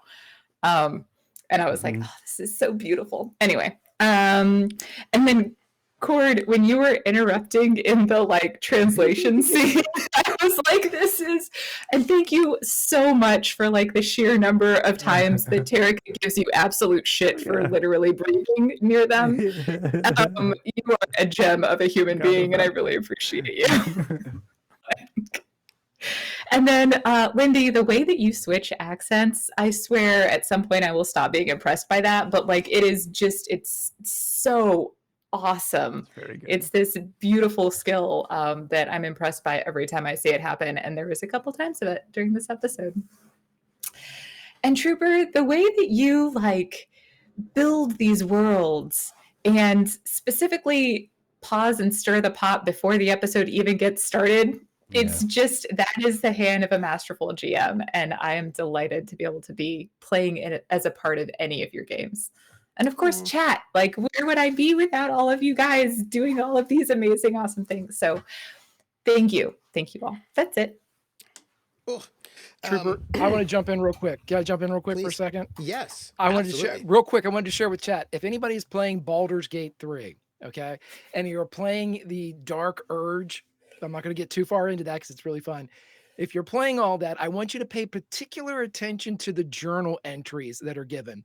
And I dare you to convince me that Trooper didn't write them. Because it'll go something like this. Hey, you just met somebody that looks like a murderer, but they couldn't possibly be a murderer. In fact, they're your best friend. You should really trust them. I swear to God, Trooper writes every one of them. Anyway, back to you, Trooper. I should play this Baldur's Gate 3, I suspect. That sounds exciting. Yeah. Especially if they're friends who are definitely not murderers, then I definitely need to play it. I'm You Trooper. definitely shouldn't play it. And I love this crew, and I was very excited for them to, they are going to go down to the Dragonsdome Empire. If there's any place you could find parts and pieces that might help you repair the gambler, this would be the place, because they are still kind of parts and pieces that will really fit well. This is the place. Let's buy them all. Buy all the domes? Back in the All the past. puppets for the gambler. Oh, yeah. How How about the giant obelisk with my face on it? They're not. Pretty sure I've obelisk had are not that. super giant. Yeah. But it does say that whoever that person is, the Baron Merrimore, whoever that person is, has been around for quite some time and has been doing things in many places for some time. It's cool. Yeah. Yep. I'm Sure. going to go read the messages from, and I would not be worried about it at all. At all. I just hope that you feel really great, Ari, that I hope Terrica feels great with like reminded about their great heritage, their noble heritage. Yeah. Isn't that Constantly. so much fun? I love it. So we have 100 bits from Vulpes, who said, the Viridian robot says onward to Victoroid. Yes. Viridian. So, never mind. I'm not going to talk about Viridian, even though you could think about it. Also, there was, I want to thank everyone who did some gift Yeah. merch gifts. Gift merch. Gift merches, thank you. Anonymous says, hey, listen here, ya mugs, get some mugs, which I appreciate very much. We got a $25 tip from Drathier. Thank you so much. And also, thanks Anonymous, someone, and Stormbender for those merch gifts. We also got 100 bits from Willen TW, who says, what an amazing conversation between Val and Terrica. Again, fascinating dynamics. I'm really excited. Also, Void Smoker gave us a $50 tip and said, I hope Terrica can come to terms with their unreasonable fear of Sue. I mean, this is, after all, the AI's origin story. Oh, no. Hawkeye donated 100 bits, thank you. Says, yet another fantastic night. Looking forward to see how the Tagonists are going to work around Sandalian customs. And then, customs, that's in quotes. Will NTW gives 100 bits and says, thank you all. We got such amazing RP and conversations from all of you, which I'm just so excited about. I just have to get them all in the same room.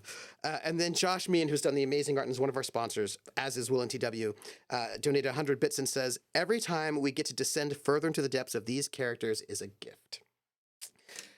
As is our Chad, and I 100% agree. And I just want to say, now that things are happening the way they are, your jammer does do something. It does do stuff, and I just don't know how you feel about that. Isn't that lovely? I'm sure it's good. Yeah. And I'm sure no one's going to be disturbed by that. But I just want you Only all to two know people. that by the rules, there's no way that Sue should be as advanced as Sue currently is. By the rules that He's you building. technically He's building know. himself. I wouldn't worry He's about building it. himself. Yeah. He's building his dad. Yeah. It's important to build yourself up. He's building himself up. That's right. This is true. He's filling This is his true. cup before he can fill anyone else's, and I get that. Clearly, and I respect Terrica needs to be a much You better have to friend. pay yourself, right? it. Yeah, right. Exactly. And I will just note that, for the record, it's like Sue has been boosted mysteriously 4 times so far in this game. Mysteriously. 4? Weird. 4 times. I'm counting. about it. Yeah. About Who 4 is- times. Okay. Good. Oh yeah, the murders. Anyhow, so dear chat, Wait a minute. Oh no. Oh my. Okay. yeah, it is true. Someone has drunk in the pain and death of 4 people. Anyhow, so I want to say love to this entire cast. Next week we will be back, and we should have the Rockette back as well. And thank you all. I want to give a special shout out to our 2 sponsors, Will and TW, and also Josh Meehan Art, who go and are our special sponsors here. Thank you. That helps pay for all of this goodness. And next week, I don't know what they're going to do. They're probably going to go shopping, have some street food, note that everything is fine, maybe have a banquet in the I didn't leave. Falaka, which is like that other dome. Falaka. And Malika. I suppose Maybe after boost that, Sue a 5th time? maybe boost Sue a 5th time. Yeah. You don't that's have an to idea. boost.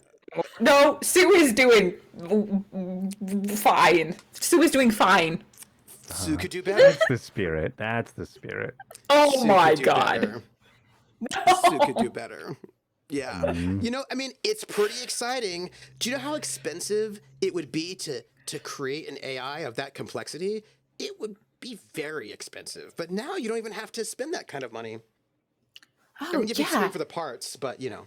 So now we know what the cost of a human life is. Mm-hmm. 4 of them. Hmm. Yeah. But maybe even more lives. Maybe entire planets worth of lives. You know, we're gonna go now, and I'm so excited to see you all next week. Much love to everyone. We'll find out if planets lives or dies, and how that happens, and what's gonna go on there, and what will be how our mysterious nobles and friends and family deal with this place. Probably not too much. Probably just gonna do a couple bits shopping, go back to the ship, study for a week, then head off to Assis, which has a lot of great technology. So we're gonna go. Has to be everybody. it. Yeah, I love you all so much. Love you. You're the best. Oh, and I forgot. Maybe they'll go and like attack a pirate ship on their way out. Maybe. Maybe. Bye, everybody.